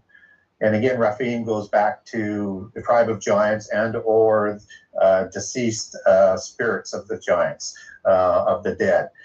And they also usurped the kingships and set up all of the royal dynasties around the world that we know of today. And when we look at the noble elite, they tend to take their genealogies back to these gods and these demigods that ruled after the flood. Now, let me just back up to Genesis 6 again, because when we're talking about fallen angels commingling, I'll use that term because it's a family show, commingling with the daughters of men, most of us, I think, myself included, were sort of raised under the idea that angels, including fallen angels, are spiritual beings. And, Ephesians talks about we wrestle not against flesh and blood, but against principalities, against powers, against the rulers of the darkness of this world. So not against flesh and blood, but in order for a fallen angel to have relations with a human, a female, wouldn't they have to be flesh and blood? Yeah, they most definitely would have to be. And that's one of those sort of nuances in terms of, if we're going to take this concept realistically, we have to be able to understand how they're able to, as spirit beings, create beings with beings of flesh in the physical world. And I would start at this understanding that these were not angels is only about 200 years old, and is the typical doctrine now that's taught in the seminary schools. But before that, it was always taught that these were indeed angels. And so if you read Josephus's account, who wrote the complete history of the Jewish people for the Romans after the diaspora and the war against the people of Judah in around 70 AD, when Jerusalem is destroyed, and so that their history won't be lost, he understood them as angels and these as giant monster beings, very similar to the beings that were called the Titans in Greek mythology, or the heroes in Greek mythology, and the giants in accounts around the world. So this was sort of the understood concept before the last couple of years, but that still doesn't explain how they're able to do this. What we do know is that when angels interact in this world, they tend to take a physical form. So we get many, many accounts in the Bible where they're depicted as men that you don't recognize as men. They talk, they eat, they touch, and they're very much physical. Some accounts where they're described as men, but they know somehow they're angels. We get descriptions of six-winged seraphim angels. In Isaiah 6, we get angels like Gabriel coming down and talking to beings in people in the New Testament. whether it's Mary or Elizabeth and others, in terms of interacting and touching. You Good night, get all Talia. sorts of watchers Thanks for in joining. Daniel 4. And all of these descriptions have different physical traits to them, just as Satan is described as a dragon or a serpent in this world. And these are not spiritual descriptions, these are physical descriptions. So what we learn from this is that somehow, some way, they are able to take on Ryu, I gave you a wrench. Post a link to that, please. a physical form. And Jude 1:6 talks about leaving their habitat in heaven, where they lost their estate when they committed these crimes. And that's why it's linked to the abyss in Jude 1:6. And that word habitat derives from oikoterion in Greek, and that's a dwelling place for the spirit. So they left the place of dwelling for their spirit, and seemingly they need a dwelling place in the physical world to interact. And as we understand this is, taking a physical form. And if you can take a physical form, then you can add any sort of organs or parts that you want to do what you want. You can take any gender of your choice, which I think somewhat explains why you have female gods and goddesses in the pantheon, so that I think many of the rebellious angels take a feminine form in this world to form the pantheon. We also get these satyr gods, these devil gods that are talked about. Satyr shows up in Isaiah 13 and Isaiah 34, and I think these are the degraded physical gods after the rebellion, the ones who weren't put into the abyss, just as Azazel would also be described as the scapegoat or the goat god who was the leader of these angelic watchers and in the abyss. So I think they're all degraded, just as Satan was degraded back to Satan's status after the rebellion as well. And these are the gods that are the ones that aren't in the abyss, the ones that are talked about in Isaiah 13 and Isaiah 34, and the devil gods that they're worshiping. And I won't go into all of the minutiae of where to find that in the Bible, but people want to get a hold of me, I can send those details to you. These are the gods that are the ruling council for the 70 nations coming out of Babel that are described in Psalm 82. Now, are there clues in the Bible as to when this actual commingling in Genesis 6 took place? Can we pinpoint exactly where the fallen angels landed? Was there a particular village or kingdom? Well, biblically, we're not told that they come in a visit to do this. We're understood that these were the watchers who governed the physical world before the flood. So what we understand is that they were down and supposed to be helping humankind, but when they rebel, they commit these violations against the laws of creation. So we don't get how many civilizations in the Bible, but if you get into outside the biblical accounts, you understand that there's more than just sort of the Sumerian antediluvian civilization that seemingly the Bible is around, and all of a sudden all of these other ones sort of come into play, that they would have had different civilizations around the world, somewhere between 4 and 9, depending on which religion and mythology that you're talking about. 4 and 7 seem to be the more traditional civilizations, and these were all cult centers. So you can imagine civilizations like Atlantis, which again has an identical story to Genesis told within it, and a terrific parallel polytheistic account of the same story. And you can imagine civilizations like Mu, perhaps Lemuria, but that's more of a last couple hundred year inventions by the Theosophists, Asgard or Thule as it comes out of Norse mythology. And all around the world, you can imagine these civilizations. Gary, I'm going to jump in here. Pardon the interruption. We're going to take a quick time out. We'll come back. It sounds like there may have been a bargain in the works. In some cases, maybe the women were taken by force, but in others, maybe they were given away in exchange for something. We'll talk about that. Gary Wayne, the author of The Genesis 6 Conspiracy, right here on The Conspiracy Show. Don't go away. Take a look around. What do you really see? This is where you can tell all about it The Conspiracy Show with Richard Syrett on Zoomer Radio. Gary Wayne is with us, the author of the Genesis 6 Conspiracy. So in some cases, were the women taken by force by the fallen angels? And in some cases, was there maybe a dowry or some sort of a bargain made, in exchange for being married to? I'm sure these fallen angels were, handsome, as Lucifer was, the shining one. So was there a deal struck?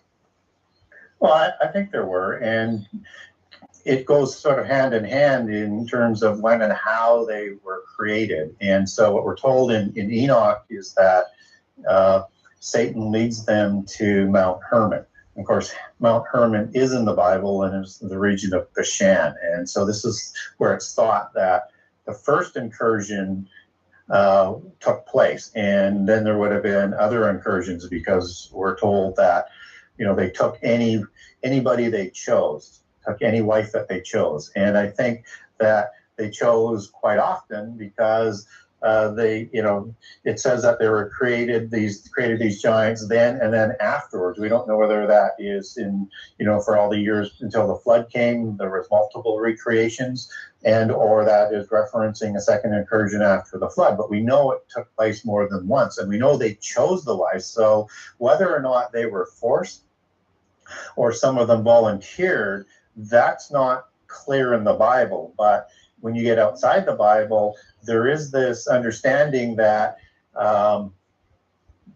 if the angels could take any form that they want, they could make themselves very appealing to women to entice them to have sex. And secondly, they tended to offer knowledge and power for being their wives to produce these babies, although I'm not convinced they were rewarded from that in a physical sense, because we're told, and particularly in the Kebra Nagast, which talks about, which is the Ethiopian Old Testament for people not familiar with the Kebra Nagast, it talks about the birth of these babies, and they were so large that they couldn't be delivered through normal manners, and so they did sort of a barbaric cesarean delivery that caused the death of the mothers.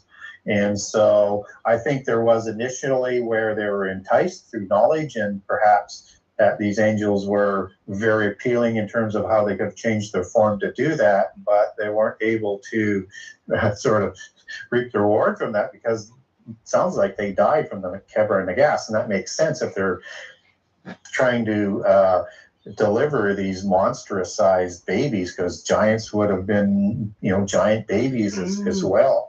So I think what was going on here is that for the most part, they forced the women to be part of their harems for reproduction afterwards. And yet we see these civilizations like Sumeria that seem to spring out of nowhere. I mean, on the timeline, everyone else is still living in mud huts, crawling out of the trees, and yet in Sumeria we see libraries, we see agricultural techniques that far surpassed, everyone else were hunter-gatherers. So there must have been some sort of a knowledge exchange. Yeah, and if you look at whether or not it's Sumeria or any of the ancient civilizations, and particularly pre-flood, but then again against after the flood, they accredit all of their knowledge and civilization to the gods, that they delivered this knowledge. And so what we understand through secret societies, and particularly the Rosicrucians and the ancient Masons, is that although the descendants of the original humans were taught the basic 7 liberal arts, or the 7 sacred sciences as they call it, was only after the gods injected the illicit knowledge from heaven that sent this civilization on a fast track to knowledge, technology, and development. And so all of the different accounts are pretty congruent in that there's a certain point where this happens. We don't get a lot coming out of archaeology other than the Sumerian civilization that just explodes without any sort of history before for writing or development of writing or the development of the agricultural skills or the astronomical skills or the building skills to build these great megalithic buildings to worship the gods. So all of this is accredited to go back to the gods, as I said earlier. And we also have ruins both below the ocean and above the ocean that seem to be antediluvian as well, all around the world. So I would say the places like Machu Picchu, probably most of the Quiché Maya and Aztec ruins would be antediluvian as well, and they'll tell you they inherited those buildings and those structures, and the gods built them, just as the gods were credited for building most of the structures in Sumeria. And then you have the pyramids in Egypt, and I know the standard chronology is about 23 to 2400 BC with Khafra, but there are some relics, if I can put it that way, or I'm trying to think of the right word, but anyways, we'll call it a relic for lack of a better word right now. Artifact? Artifact, that's the word that I'm looking for, where you have this 52-degree sloped pyramid depicted at about 3000 BC, which is, and that's on the tablet of Narma. And so we have a predating before the 2400 for the pyramids, which again goes back to a lot of other accounts that these were built in the time before the floods. So this knowledge definitely comes from the gods and explains a whole bunch of different things where they go, human beings seemingly go from hunters and gatherers to civilization without any logical answers to it. Now, do we have any idea as to, what percentage of the world's population were hybrids? Good question. At this point? When we're talking about the Old Testament, let's say pre-flood. Yeah, we don't have any idea. What we do know is some of the accounts that when you look at the Manichaean Book of Giants, and there's a publication out that's part of that series that goes back, I think, to as they date that back to the Book of Giants, which is part of the Enoch series. There are hundreds of thousands of these giants that come about. So we don't know how many there were, but they fought these great wars, and all the accounts around the world talk about this war of these giants against the gods. So they get so arrogant and so proud and so powerful, they actually think they can overthrow the gods. But that's why the flood comes in all of the different polytheist accounts, which is very, very similar to what the Bible talks about. So I think my speculation would be is there probably would have been millions of these demigods. Wow. And, they turned against humankind and turned against themselves. And in the Greek account with in Critias and Timaeus, you have Plato talking about this war where you have a 10-nation empire of these giants of Atlantis that is trying to take over the whole world. Now they're stopped by Hercules and other what they would call good giants in the polytheist duality part of the religion from the antediluvian Greek civilization. And so the Athenians are the ones given credit for defeating the Atlantean Empire. But this is what the Greeks would have called the Battle of the Titans. Yes, exactly. And we know that these are the same types of beings because you have the Titans, which are known as gods, or the ones of heaven, and also of the earth, just as Atlas is the offspring of Poseidon or Iapetus, depending on which version you're reading, or Cleito and Clymene. He is also a hero, and the heroes were the beings like Theseus and Hercules and Perseus and all these other accounts that you get coming out of Greek mythology, and they were giants. And so we do have an understanding that these were the same type of beings that are talked about in the Genesis account. Right, and sticking with the Greek pantheon for a moment, was Zeus?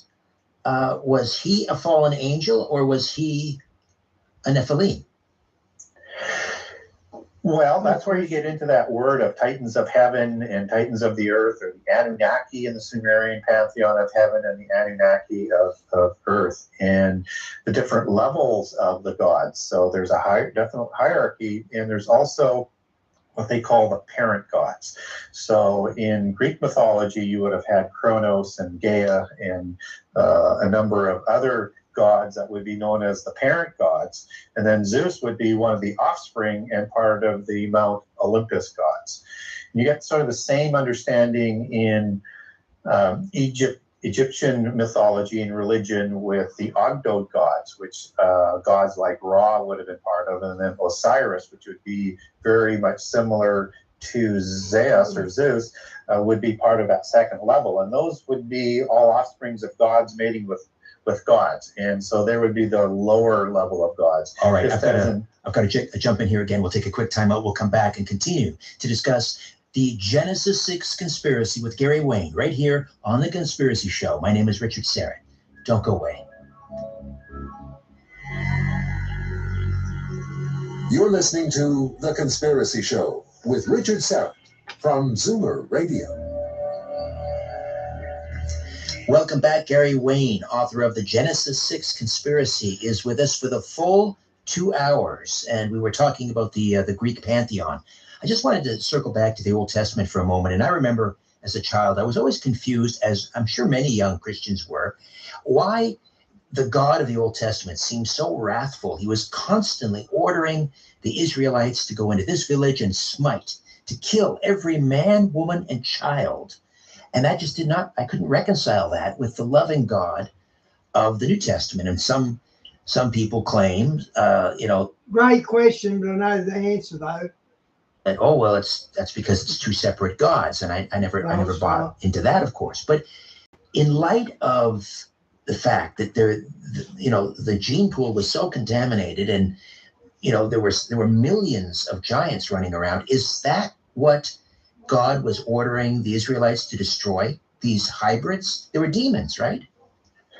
Well, I wouldn't call them demons from my understanding. The demons would be the bodiless spirits of the original Nephilim that come out of Genesis 6 and are killed before the flood and or with the flood, and their spirits aren't permitted to go to sleep or into heaven, and they continue to wander the earth in dry places and almost thirst to possess human bodies, which is what Jesus is talking about in the New Testament. And you know that in Greek mythology from the hero worship. So it all roots to the same thing. But what's going on after the flood is, again, we get these Rephaim type beings that are showing up after the flood, who are very much similar to the Nephilim, maybe not with the same immoral spirit and maybe not as large, but still giants nonetheless. And they are congregating in large numbers in the covenant land, in God's land that he has set aside for himself and for his nation, which is Israel. And they're waiting there in ambush to wipe Israel from the face of the earth. And so these beings that are living there, the Rephaim, and by the many different names I named earlier, they are also intermarrying with the Canaanites. So you've got two levels of beings. One is the Rephaim giants, and then there's a little bit more diluted bloodline of the hybrids that are intermarried with the Canaanites. And in the Canaanite genealogy, you've got all of these different names other than Heth and Sidon, which are the sons of Canaan, but you've got like the Amorites and the Hivites and on and on and on, who don't have a patriarch's name. And all the names in the Table of Nations have a patriarch. That's likely because daughters of Canaan, Sidon, and Heth, who produced the Hittites, that's Heth, would have married a patriarch of the Rephaim and created like the Amorites and all the other nations that are listed as Canaanite families of nations. And so these are the nations that occupied the land, with the Anakim and the Adim and the Horim and the Hivim and the Rephaim. And these are all the nations that Israel are going to have to encounter without having the ability to manufacture chariots and smelters for iron and heavy shields. And they're going to go up against these powerful giant armies, hybrid giants, and humans occupying the land who have all of these other weapons. And so they're there to prevent the giants from wiping them, the newly formed nation state of Israel from the face of the earth. And Israel is going to take the land from these beings who have waited for them to show up so that they can slaughter them. And so this is the big overarching war that's going on. Okay, don't know what happened then. And they're told not to leave any survivors of these people who have polluted the land in terms of their polytheism and degradation of their idols and the things they would have said against the God of the universe, so that they're not going to affect Israelites going forward. Unfortunately, Israel doesn't follow that through completely, and they leave survivors, and it comes back around, and you see this as part of the Israelite history until their diaspora in 721 with the Assyrians, and then with the Babylonians in 587 to 89, and then again with the Romans after they rejected the Messiah. So I've just got about maybe 30 seconds here, but if someone was the descendant of an Nephilim, and intermarried with the Canaanites or whomever, but intermarried with humans, because that person has, I guess, the DNA of the fallen angels in their ancestry, does that mean that they are beyond redemption? Well, many people say so. I don't believe that. I believe that Jesus' atonement is greater than all of the sins in the world, except for a deliberate violation against the laws of creation. So that if you have that bloodline or that DNA or that gene of Isis, as they like to call it, that doesn't preclude you from salvation. It's your free choice to choose God and Jesus for your own salvation. And if you do, those sins would be forgiven. All right, we'll take another time out, come back, continue discussing the Nephilim, the bloodline of the Nephilim, and how they are still among us and ready to enslave humanity. Back with more of The Conspiracy Show. My name is Richard Sarin. Stay with us.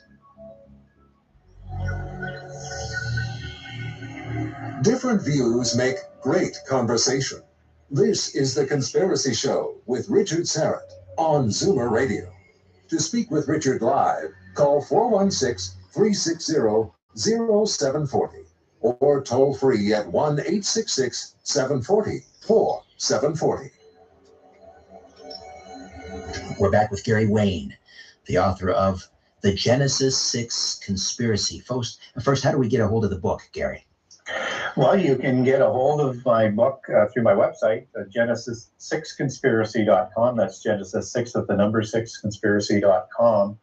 And on that website, I give a generous example of all 98 chapters so you can get a good feel for the book. And you can buy a signed copy from me there, or you can link over to Amazon.ca or to Amazon.com or on BarnesandNoble.com or over to the Kindle version in both the US and in Canada. In Canada, the book has been stocked by Chapters and Indigos, so it's not in all of the stores there, but if you wanted to order it through them, it's one of their stocking books, and it's also distributed in the US by Bookmasters, so it's available to all the retailers down there. So again, if they don't have it on the shelf and you wanted to support your local bookstore, just have them order it from Bookmasters. Let's talk a little bit about the flood and the reason for the flood. Moses and his family are described sort of as the last pure blood. Is that accurate? Is that what was going on, that they were preserved because they had no Nephilim blood in them whatsoever? Well, I think that's why we get the genealogy coming down for Noah, so that we know that his genealogy goes right back to Seth, and we don't see any intermarriage in there in that direct descendancy. And so we presume then that the wives would have the same pure blood within the Sethian line and no crossbreeding going on in the mix. We're not told that. We're not told whether, who the wives' names are and what their genealogy is, but that seems to be that what God is doing is trying to start the new world free from that contamination within the human genome and to give everybody a second chance. But I would also suggest that the whole world was corrupted. And, the word corrupt in Genesis 6 is shakaf, and that means to destroy, to decay, to ruin. And when it says the whole world was corrupted, that's more than just the violence that most people take for the cause of the flood. I think that is all the animal genome. You've got the Nephilim, you've got all these other crazy beings and prehistory coming out of the other accounts around the world in religions and mythologies. And I think it includes the plant genome. And I also think that that's why God perhaps calls the animals to the ark, because he knows the ones that aren't contaminated to restart afresh again after the flood with the 8 on the ark of Noah's family, and then these selected animals that he brings to the flood. So yes, I think they have a pure genealogy.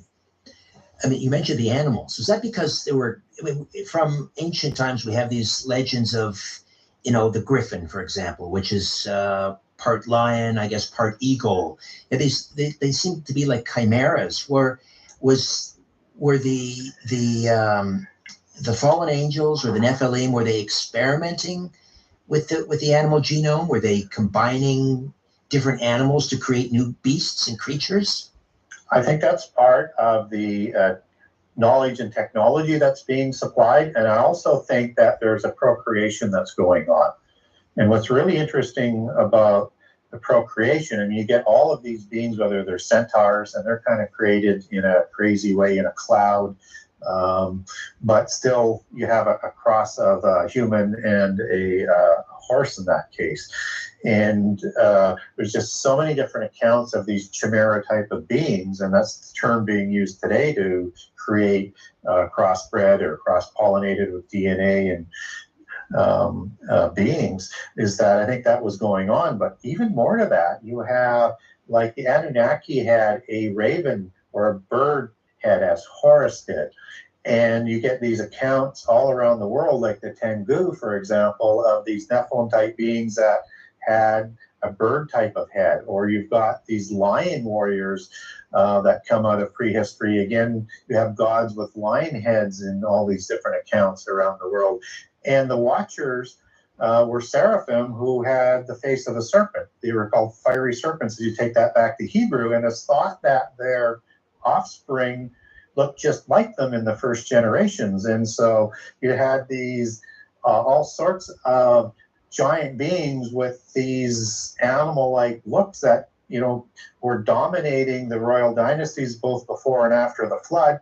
And that imagery still goes with the royal families even today. You see dragons and you see lions and these types of things in these coats of arms. So I think this was very widespread.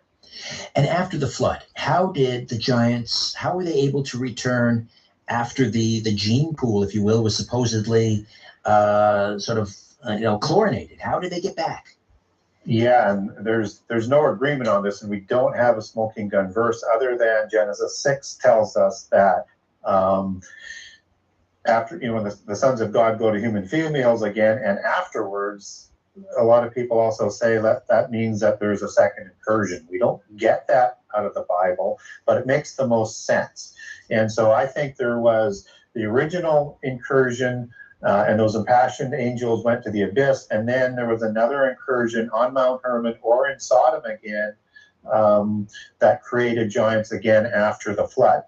The other ways we'd have to go into polytheism, where you get different accounts, but say like in the Epic of Gilgamesh, where you have Utnapishtim, who is a classic Anunnaki archetypical demigod, 2/3 god and 1/3 human, and all of his family are giants. And this seems to be a similar story to the Noah story, but different on the details, but a Nephilim survival story on an ark. So in that bucket, you've got people on an ark somehow off the world in the earth, but somehow angels would have saved them to get into the post-diluvian world. And then other people, which I'm not a fan of, but I think it's a possibility, is that the wives carried the DNA, or somehow there was a stowaway on the ark. I go with second incursion just because it's just, you don't have to fit scripture around the concept. Now, the giants that were vanquished, Of course, we have the story of David, the shepherd boy, later to become king of Israel, destroying or killing Goliath. At some point, the giants are either killed off or driven out of the Holy Land. And then we have reports, archaeological reports and so forth, of giants showing up in the New World or in places like Peru and all over South America. Did they get on ships and sail west? What do you think happened to the giants? Well, yeah, that's a big question. And so what we do know is they are pushed out of the covenant land. We also know, and as I stated earlier, they also start the dynasties. And there's fewer and fewer of these giants as humans are moving all over the place to wipe them from the face of the earth. So they're going to intermarry to keep their bloodlines going with humans and to keep their bloodlines pure to create the metallic dynasties that are talked about in the book of Daniel, that are sort of the seeds, as we understand it, Western civilization to the European dynasty. So we have a migration that comes out of the Middle East and into Europe that are going to form those dynasties. And out of that is a related account that's the Tuatha De Danann. And these are the ones who escape out of Tartarus in the accounts, and Tartarus is located in these accounts in Scythia, and they migrate south after the flood into the Promised Land in the Middle East. They march north to settle at the Danube and into Russia, Sweden, and Norway, and over to England in another direction, and Wave and Ireland. And so you have blonde-haired, blue-eyed survivors of giants with pale skin, and you have pale-skinned, red-haired, hazel-eyed giants. And it's thought that many of these red-haired ones were the ones, for the most part, that migrated to North America after that, because whether it's the North American accounts in archaeology, or it's the South American ones with the Peru skulls that are being discovered now, they have this red hair that goes along with the discoveries, and the DNA is taking that back to Scythia. Now, this isn't something that we can find in the Bible, but it does make sense when you look at the other polytheist accounts around the world in terms of Scythia as being that sort of epicenter for where these giants start after the flood. All right, we will take a time out here. We're approaching the top of the hour. Gary Wayne will stay with us into the next hour, right here on The Conspiracy Show. Thanks for inviting me into your home, long-haul truck, RV, camper, taxi, your parents' well-appointed rec room, your loft, that greasy spoon just off the interstate, and your cabin in the woods. A big howdy to all of you listening in on our flagship station, Zoomer Radio, AM 740 and 96.7 FM here in Toronto. Hi to those of you listening in on one of our affiliate stations across North America. And hey, you streaming us at zoomerradio.ca, and those of you streaming us on our YouTube channel, Strange Planet. However, and wherever you're listening, I bid thee the warmest of welcomes, and I thank you for your fine company. Gary Wayne is the author of The Genesis 6 Conspiracy, and he is with us for the full 2 hours. Just a quick programming note. Next week, Dr. Elena Gabor, past life regression therapist and author of Home at the Tree of Life, will be here for the full 2 hours, and we will be live streaming next week. We are talking about the Nephilim, the offspring, hybrids of fallen angels and human mothers, the giants from the Bible, the men of renown of ancient times, and how the bloodline of this Nephilim are still among us, and they will rise again in the end times to enslave humanity, according to my guest, Gary Wayne. So just give us, as we proceed into hour 2, the big picture as to why Lucifer ordered the fallen angels to corrupt human blood, if you will. What was the end game here? Yeah, it's an extension of, and it's a very good question, but I believe it's an extension of the angelic rebellion, which then leads to God creating the Adamites, as it's talked about in Genesis 2 with Adam and Eve. And so I don't believe that the angels actually thought that they could defeat God. I think that they were looking to gain their own realm because they were created immortal without the choice of immortality, but only a choice to choose God and follow him or to rebel. And many of them rebelled. But they knew how powerful God was. They worked with him closely. They knew how good he was. They knew how powerful he was.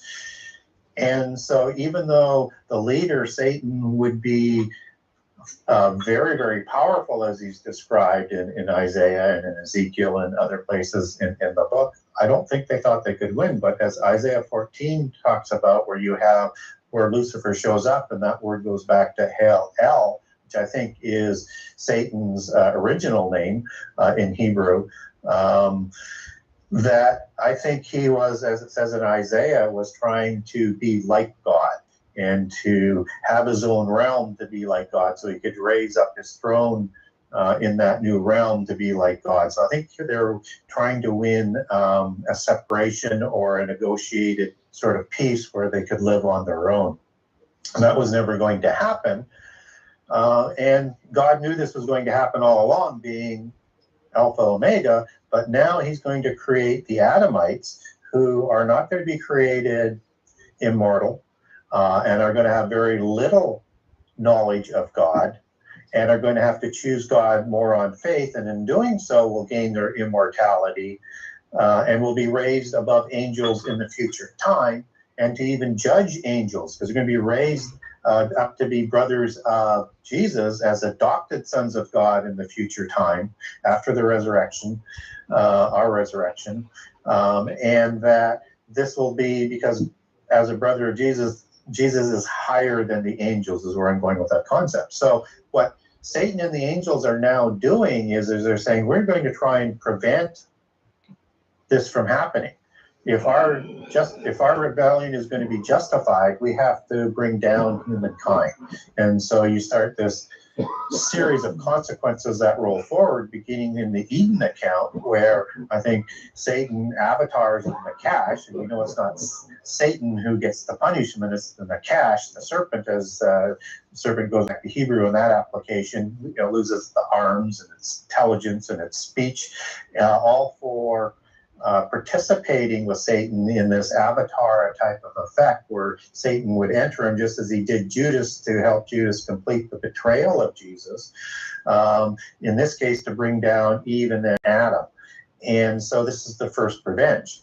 And you have this series of revenge going all the way through the Bible. And right after Eden, you get Genesis 3:15, where you learn that the seed of the serpent is going to be at odds with the seed of Eve. And I think that is a prophecy of what's going to happen in Genesis 6 with the seraphim, fiery serpent angels who are going to create the Nephilim who look just like them, which is why the kings of the ancient world all look like snakes, and you have all of that cobra and serpent imagery that goes along with royalty, along with the dragon imagery of the serpent, because the seraphim had feathered wings and a serpent's face, and in ancient understanding was a dragon was a flying serpent, in this case a heavenly dragon serpent, and just like you would have, let's say, Quetzalcoatl as being a plumed serpent or a feathered serpent with the Kisha Maya or the Nagas in India.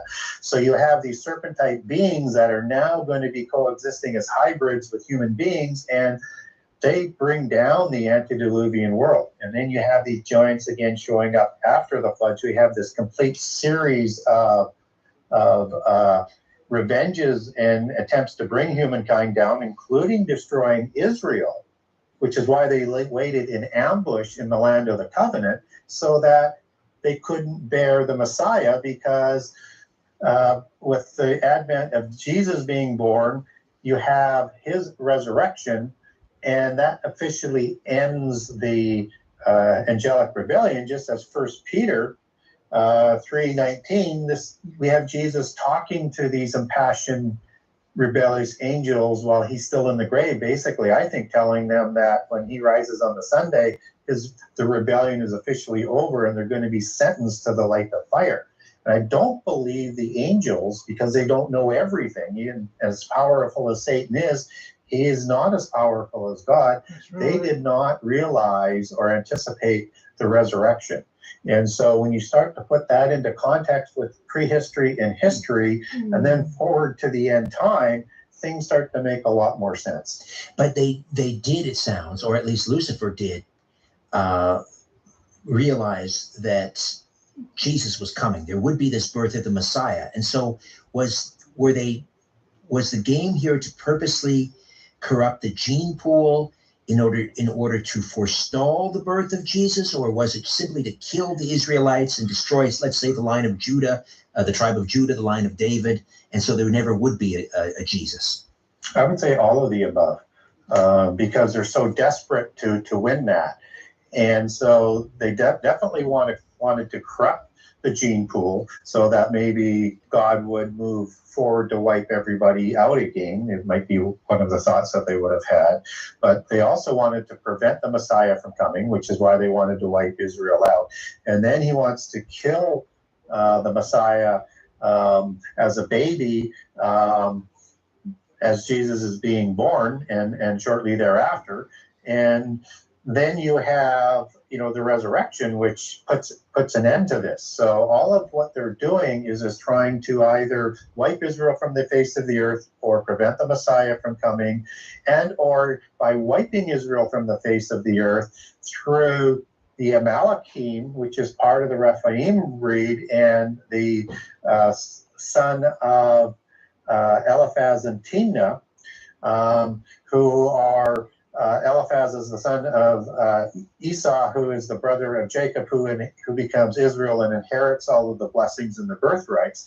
And he's the older son who doesn't get those birthrights and Messianic blessing. He is trying to wipe out through Amalek and the Malachim down the road, Israel as they come out of Egypt. And that's the first battle that happens out of Egypt. So they're trying to also usurp those blessings that Israel is going to get, so that they can add that in and graft it in, as you say, a polluted DNA or bloodline into the dragon Messiah that they want to present in the end time as the dragon Messiah.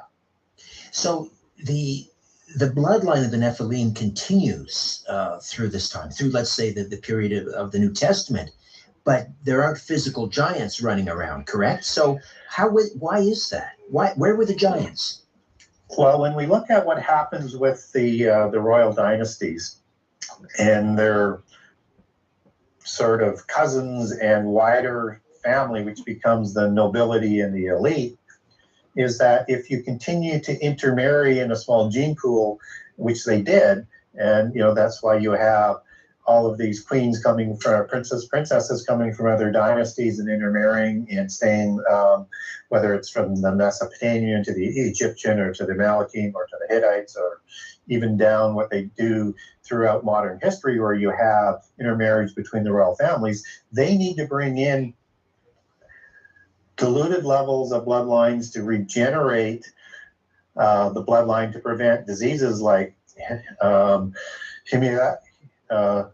I'm trying to think of hemophiliac disease, thank you, and let's say Habsburg jaw is another example. So there's through interbreeding, a lot of diseases that they have to make sure that they don't interbreed too tightly. And the more you dilute the bloodline over time, the less you have of that original size and look of what the giants originally had. So over time, I think they've lost that.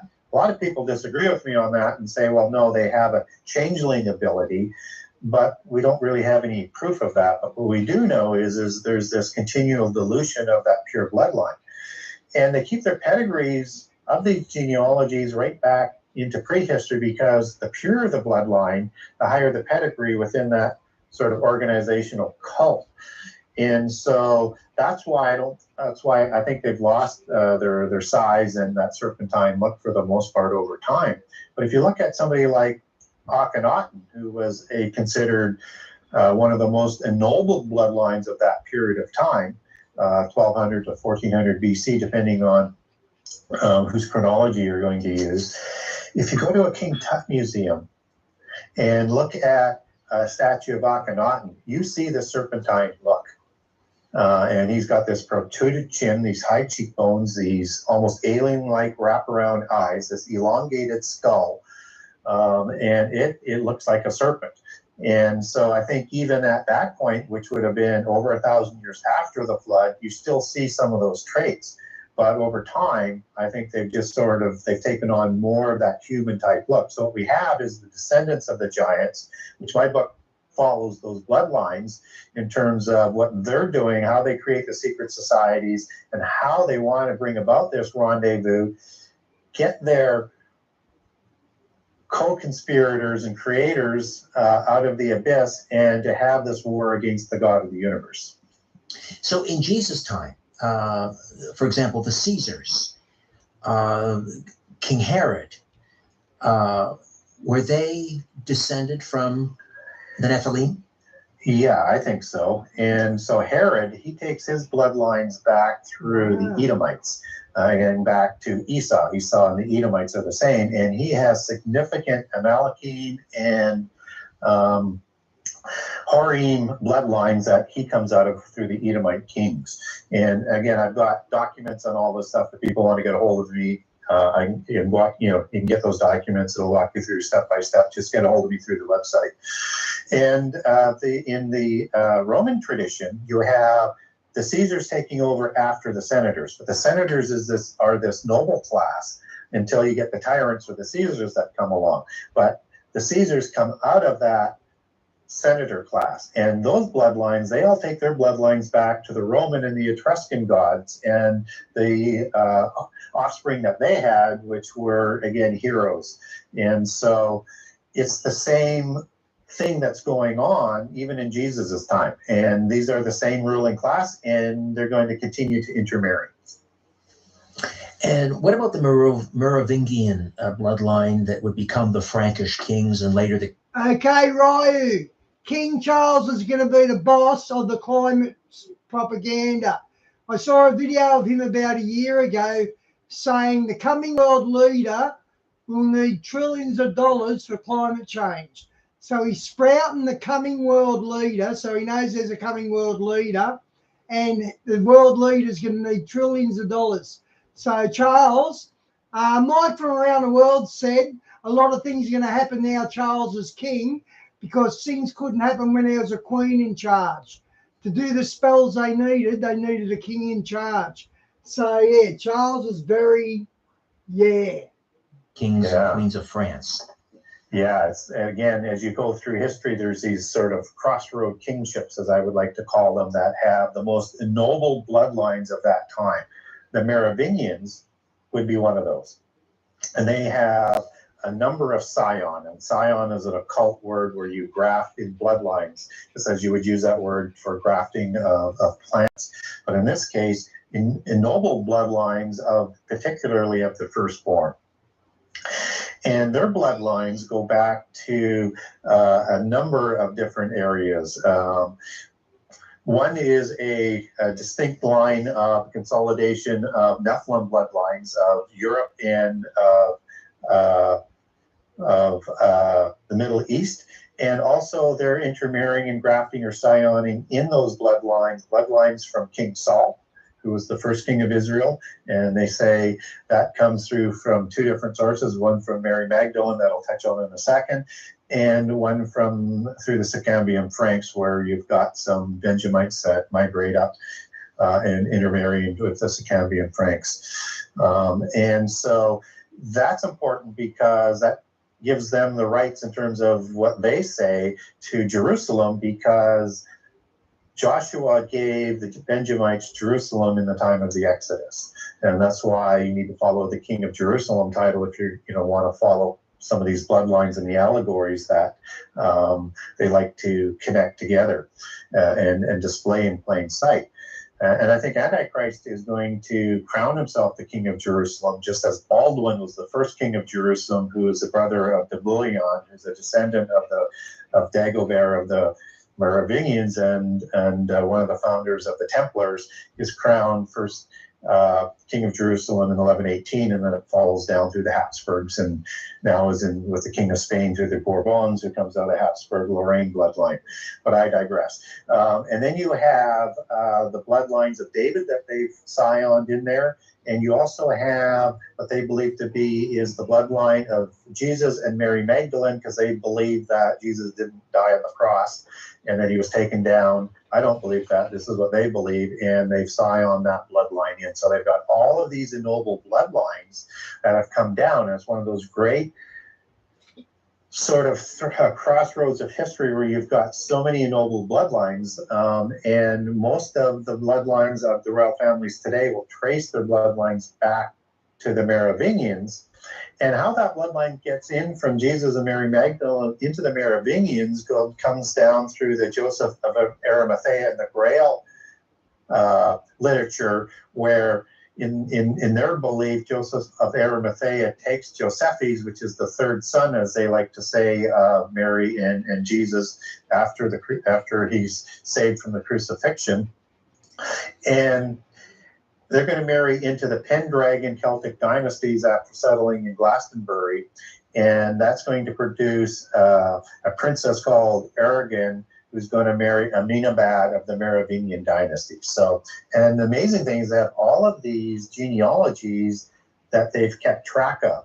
And a good classic example of, and to connect back in a little bit of what we were talking about earlier in the show, is the Windsors of England and Prince Charles. He's on record saying that his genealogies go back to Vlad the Impaler. Yes. And Vlad the Impaler was this red hair, hazel-eyed character, pale skin character that the Dracula character is based on, and his bloodlines go back to the Scythians as a Tuatha De Danann.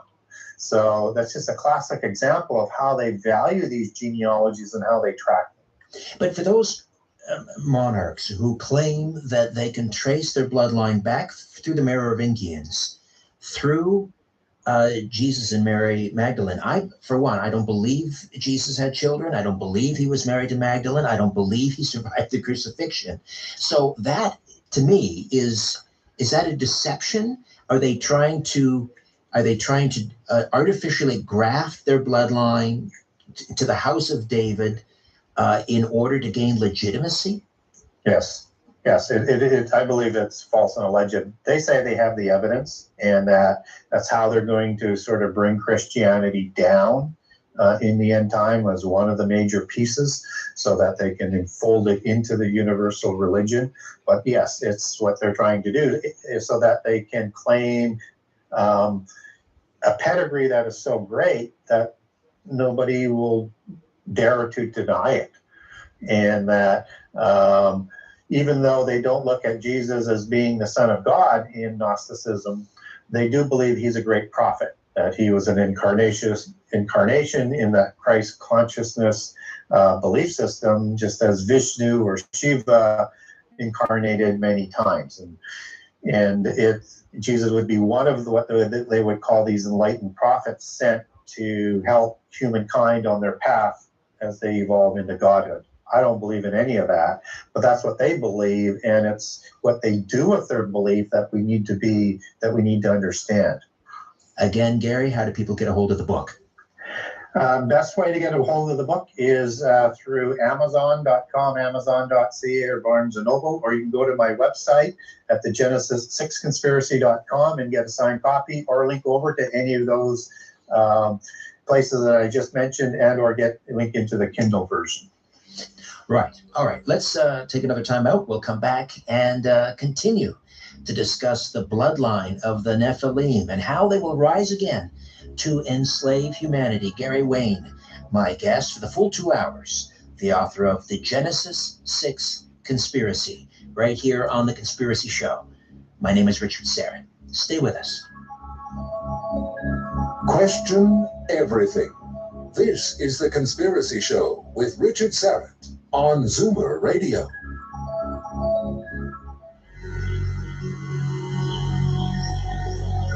Shaking the world and seeing what falls. This is The Conspiracy Show with Richard Syrett from Zoomer Radio. We're back with Gary Wayne, the author of the Genesis 6 Conspiracy. So these kings, queens around the world that tie their bloodline to the Nephilim, which were the product of a commingling of the fallen angels and human wives. I mean, is it simply limited to royalty? Because let's face it, monarchs are on their way out. More and more countries around the world, there are a few holdouts. Most are becoming republics. So where else do we find the descendants or the bloodline of the Nephilim? It's a very, very good question, and it's very, very true that the visibility of the royal families aren't there. I mean, we have, the English crown, but they're just not visible and showing that visible control everywhere. And over the last 100 years, they've stepped a little bit more further back and into the background, but still controlling things. And they have a whole series of orders within the royal families, whether or not it's the Rollo bloodlines that go back to the gods of Odin, which is the Seraphim order, or it's any of the other orders that the royal families have throughout Europe. These are the orders that control, the lower level orders of secret societies, and the conduit is the Rosicrucians, where you have the upper half of the Rosicrucians being the purebloods who report up the ladder to these other orders, and it goes something like this. So the Rosicrucians report to the Committee of 300, which reports to the Council of 33, which reports the family of the 13 families, and then intersecting in those top layers, you have all of these royal blood orders, and so they control the world through their organization. So they're not very visible, but those bloodlines are still there. And they're the ancient names, not ancient, I guess medieval names would be a better way of saying it, whether or not it's the Sinclair family, which are the St. Clairs, who actually are that bloodline of Rollo. They changed their name to St. Clair after they expropriate Normandy from the French in about 911 AD. You've got names like de Bouillon, de Payon, and Anjou, who were founding members of the Knights Templar, who were the descendants of the last Merovingian survivor, Dagobert, of the Lorraine region. And the Anjou produced the Plantagenet, which most of the presidents take their genealogies back through King John of the Magna Carta, and that was the Plantagenet dynasty at that point in time. You have families like the Habsburg Lorraine, which is an intermarriage of the Anjou out of Lorraine into the Habsburg dynasty. You've got the Stuart family, which is at that point in time now becomes the Unicorn family, which is again the most ennobled of that time. You've got the Bourbons of Spain, who I mentioned, who have the King of Jerusalem title today, and on and on and on. These are families that are in the background who are still pulling the strings. And who stands, is there a bloodline that stands in opposition? For example, I don't know, I'm just blue skying it here, but Jesus had a half-brother. His father Joseph had a family before. So there was James, who I believe became the first bishop of Jerusalem and was martyred. Is there a bloodline there that is preserved and that stand in opposition to the Nephilim? Well, what happens is that these groups of people, they are drafting Jesus's family and Jesus and John the Baptist in as Essenes into their bloodline and organization. Falsely, I believe. The family of Jesus is called the Despacini, and we do know that they're still active in the church. And actually, when Constantine is setting up Christianity as the state-sponsored religion of Rome, which I think you also mix in a lot of Mithricism, but that's another rabbit hole. You have the Despacini, who are actually petitioning to move the center for the Christian church back to Jerusalem. They don't win that argument, but they're visible then. But because they've been drafted in by the polytheists, it's part of that scion of the bloodlines that they have also used for their pedigree. So the kings and queens, I mean, do they all, without exception, have, I mean, you can't get into the club, right, unless you have Nephilim blood. But is that the idea? For the most part, they're all going to have a pedigree that is going to be acceptable, or they're going to have a pedigree where they're going to be used to reintroduce or a refreshing of the bloodline. You know, we're seeing, let's say with the Windsors in England, more of that bloodline that's a little bit further out. But I think in any of the bloodlines, you're going to have to find something that's probably connected back. I wouldn't, say that none of them would go rogue on that, but as a general rule, you need to have that pedigree to be in the club, absolutely. And it's just, you don't have standing within that world unless you've got a pedigree that is important. To what extent do we all have Nephilim blood in us? I mean, is there a particular blood marker? Yeah, that's a very good question. And in my book, I don't specifically talk about that a whole lot in terms of the blood, but I talk all around it just because we can't prove it. But what seems to be the blood is the marker is the Rh negative bloodline. And typically the royals have Rh negative blood. And so the Windsors is O negative, which is the most sought after blood. Now that's only in about 15% of the population in the world. So it's not the dominant. Rh positive would be more dominant. But you get a concentration of this bloodline in France and in England, where the percentages go up significantly. In parts of France, it's going to be like 20 to 25%. The most concentrated levels of Rh negative is in the Basques, and they settled in southwest France, where the Templars settled, where King of Yeah, Ryu, we're going home soon, so you'll be seeing your daughter pretty soon. So that's cool. Septimania was, where the Cathars and the Abyssinians were, and sort of the area of rebellion, if I can put it that way, an epicenter of rebellion.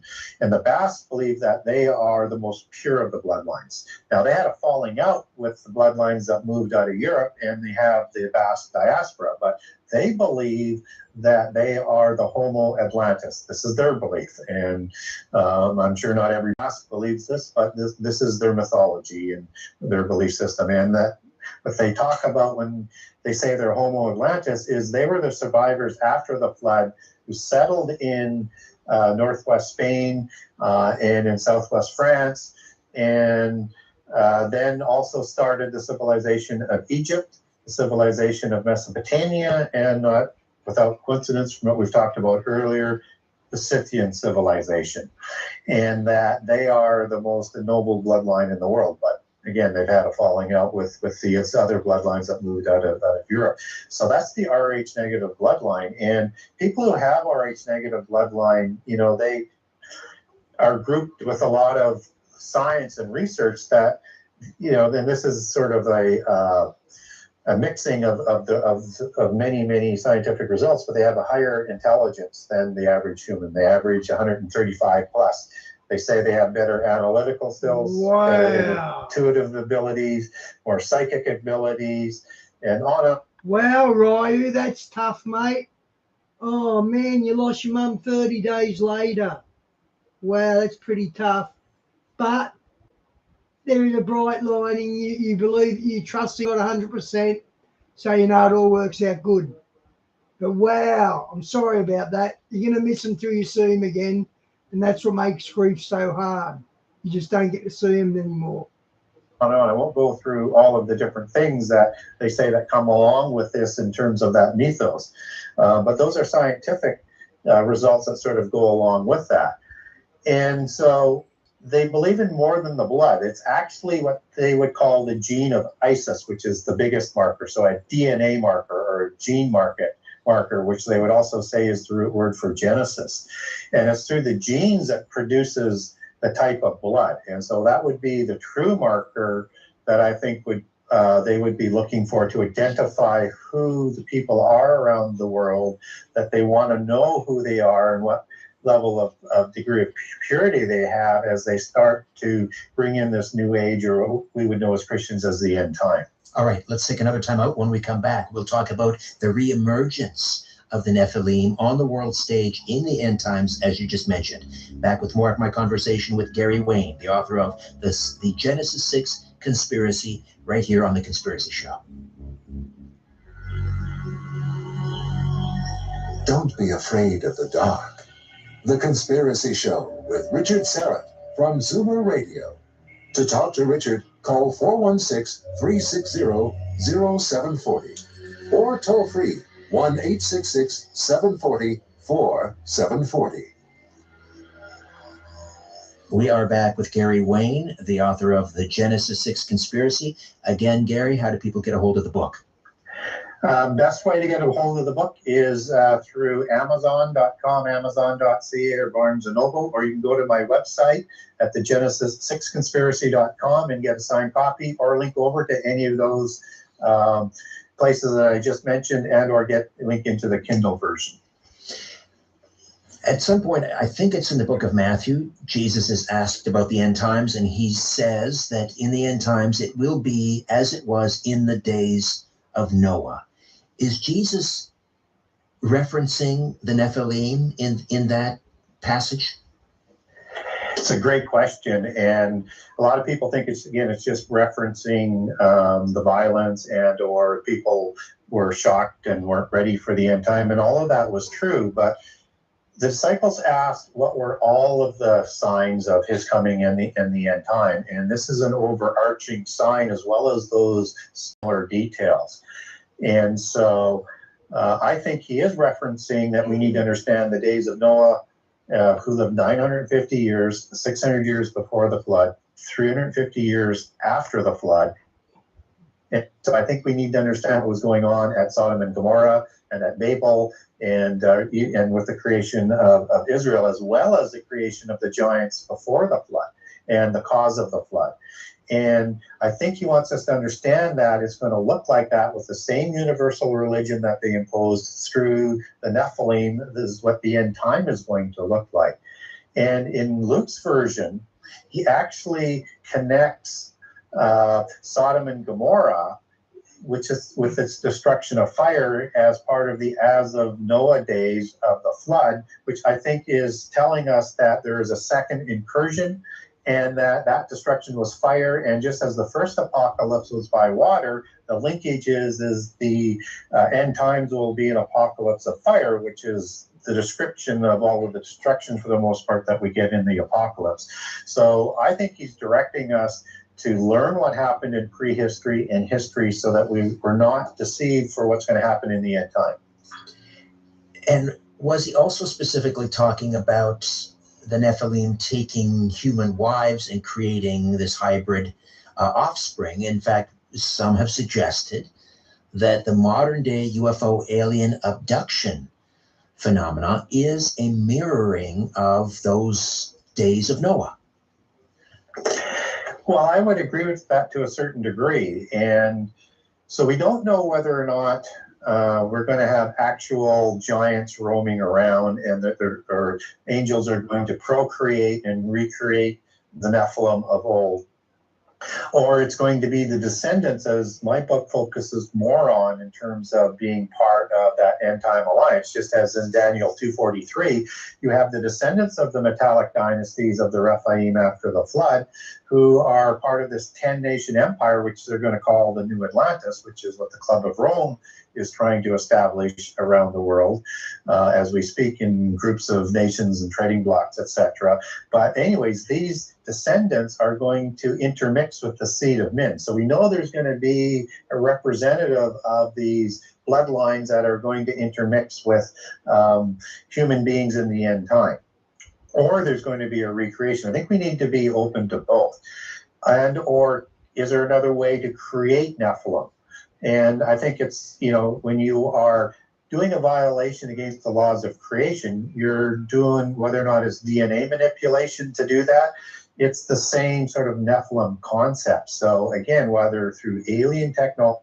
Ryu, we're a family here. We're all on the same page, and we genuinely care for each other and consider ourselves a family. And when we go up in heaven, we're all going to be seated at the same table at the wedding feast. We truly believe that. So thank you, brother. You fit in well.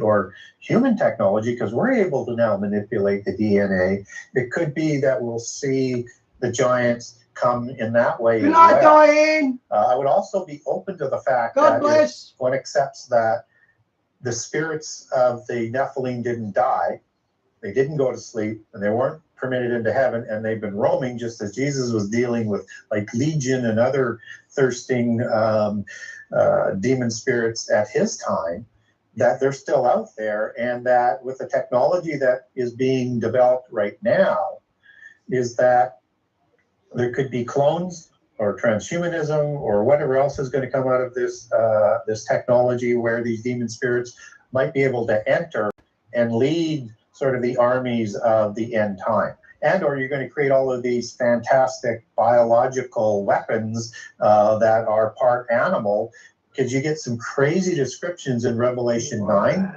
Joel 1 and 2, and the Gog and Magog war, which I think is reflective back of there's a Nephilim influence to that World War III that happens with that 200 million man army, and after the beings come out of the abyss in Revelation 9.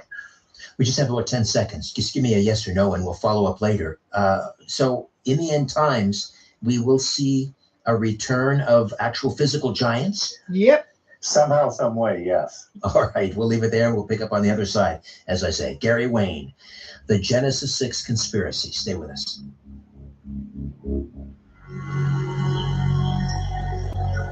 When you look at the sky, ever wonder if someone's looking back? This is The Conspiracy Show with Richard Syrett from Zoomer Radio. To speak with Richard live, call 416-360-0740 or toll free at 1-866-740-4740. All right, we are into the home stretch with Gary Wayne, the author of the Genesis 6 conspiracy. So the reemergence of giants in the end times, are we talking about, well, what order of giants? Are we talking about the original, 30, 40-foot giants? Are we talking about more like a Goliath, 9 feet tall? Yeah, I think the smaller version, if there's going to be giants, I wouldn't rule out the other possibility, but nowhere do we get a specific Nephilim term, right, of those gigantic monsters. We get sort of the understanding with the days of Noah. We get these great and mighty men references in the New Testament. We get the word Gibborim being used, which is Gibbor, and I am is the male plural, which is where the word mighty one comes from in Genesis 6:4 to describe these warrior-like tyrant beings that are produced from human females and angels. That shows up in Joel 1 and 2, and also in 3 and 4 as you get into the Armageddon War, and it shows up again as mighty ones in the Gog and Magog War in Ezekiel 39 in the second chapter. 38 is also part of that Gog and Magog War. So I think you're going to get that as part of it, understanding that Gog and Magog were giants born from Poseidon and or Iapetus, and that this, I think, is reflecting that we're going to see these giants somehow, some way, but I just don't think that they're going to be those monstrous ones, because I think the Bible would give us that as a specific word so that we could identify it. Again, I have a document that links this on the great mighty men that Revelations talks about, so the Gibborim back in the Old Testament. So if people want that, get a hold of me. And are we going to see an entire army descending on Israel comprised of these giants? Yeah. I think they're going to be leading the army in that Gog and Magog war, Joel 1 and 2, and that 200 million man army that has all of these crazy beings that are described in it marching on Israel. Yes. And I think, and this is the people that God is going to stand and defend and destroy that army. That is just going to utterly shock the world. And I think this is the war that, as Antichrist is rising to power, is going to take credit for as saving Israel, and which will then allow him to move into Jerusalem and become Antichrist and be crowned in the abomination in the temple. So this is the false peace that he will create. Yes, through a false Armageddon. And when I'm hearing this, these strange creatures and giants, marching against Israel, it all sounds very Tolkien-esque.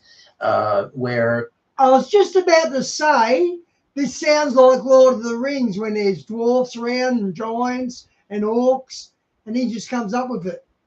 The orcs, these mythical creatures, which they are, for all intents and purposes, giants, and they're sort of half human, half beast, and they seem to be conjured up from the earth and forged in the bowels of the earth.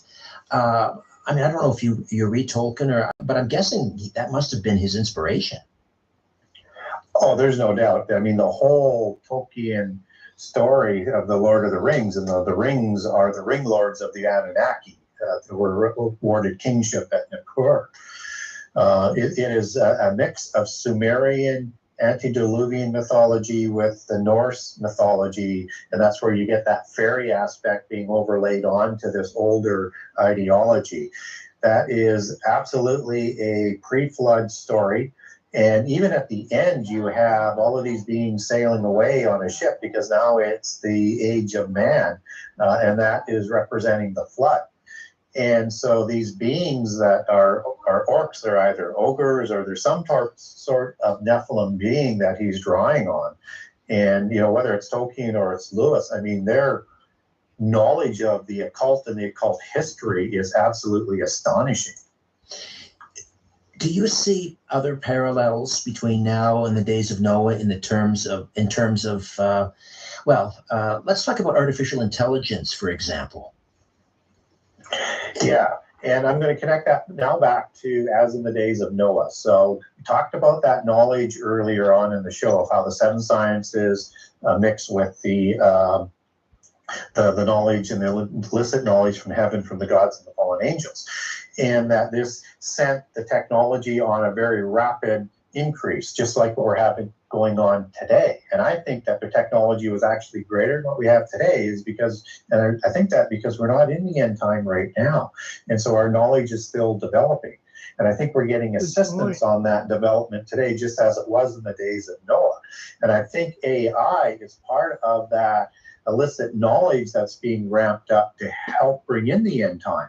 And you've got quantum computing, which is on the, out there hot and heavy these days, and they're trying to marry up AI and quantum computing. And quantum computing is used to get into different dimensions, possibly where the abyss is, and possibly to get Azazel and all of his compatriots out of the abyss before the end time, and some people speculate that's what they're doing at CERN.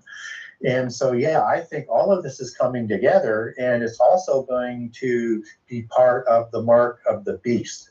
So that when you take that mark, it's going to be somehow changes the DNA and or aspect of the body, both physically and spiritually, in a way that those who take it are going to be sentenced to the lake of fire, just as the original Nephilim and the fallen rebellious angels are going to the lake of fire. So I think when I say that is part of the AI, we know you need to buy and sell, and it's going to be able to control everything and watch everybody on the earth, and you're going to have also this image of the Antichrist. And I think that's where that AI sort of comes in on all of that aspect. So it's still developing, but I think that is all part of the end time beast system.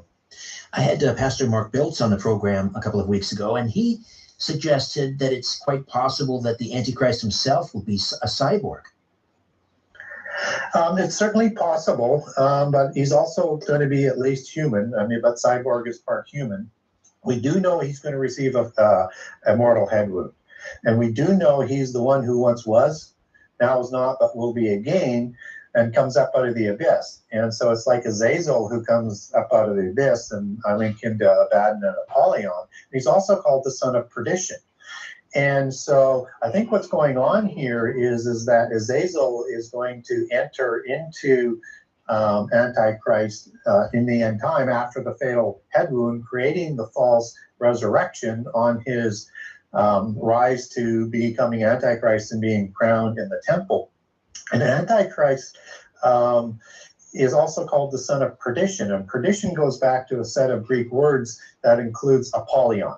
And so that's a connection there that I think is telling us that he's going to be working with Apollyon and Abaddon. And Abaddon also means destroyer as Apollyon. And Abad is the word that is used in Jeremiah 51 as the destroyer. And Antichrist in that prophecy is going to destroy Babylon, just as Antichrist destroys Babylon in Revelation 17 and 18 with the help of the 10 kings of the end time empire. What's really interesting about all of that is that Antichrist in Daniel will honor the good of forces, and that goes back to the Hebrew word amauz, and mauz is rooted in a series of words that are az, and like azaz and ezad, which starts to lead you back into a goat definition, and all meaning for forces, fortresses, powerful warriors, things like that. And you also have Azazel coming out of Hebrew in Leviticus 16 for the word scapegoat, and also rooted in the same set of words. And of course, you put the el suffix on Azaz, and you get arrived with an angelic name as in Azazel. And Abaddon and Apollyon aren't names of angels, just words describing destroyer. And Azazel was the destroyer of the antediluvian world. So I think you've got all of that AI stuff going on. I think you've got all of the technology, but you still got the bloodlines that are going to be involved. And you've got this avatar thing going on with Azazel and Antichrist, which brings him to the crest and pinnacle of power. Gary, I can't believe the 2 hours have flown by so quickly. I've enjoyed this immensely. Thank you so much. Well, thank you for having me. I know we covered a lot of areas, so hopefully the information made sense, and thank you for having me. The Genesis 6 Conspiracy, Gary Wayne. Thank you. All right, Mike. Okay, guys, I just discovered this guy's channel. I think it's Strange Planet. So he might have some good content. So anyway, thanks for watching, guys. Nice meeting you, Ryu. You fit right in here. God bless, guys.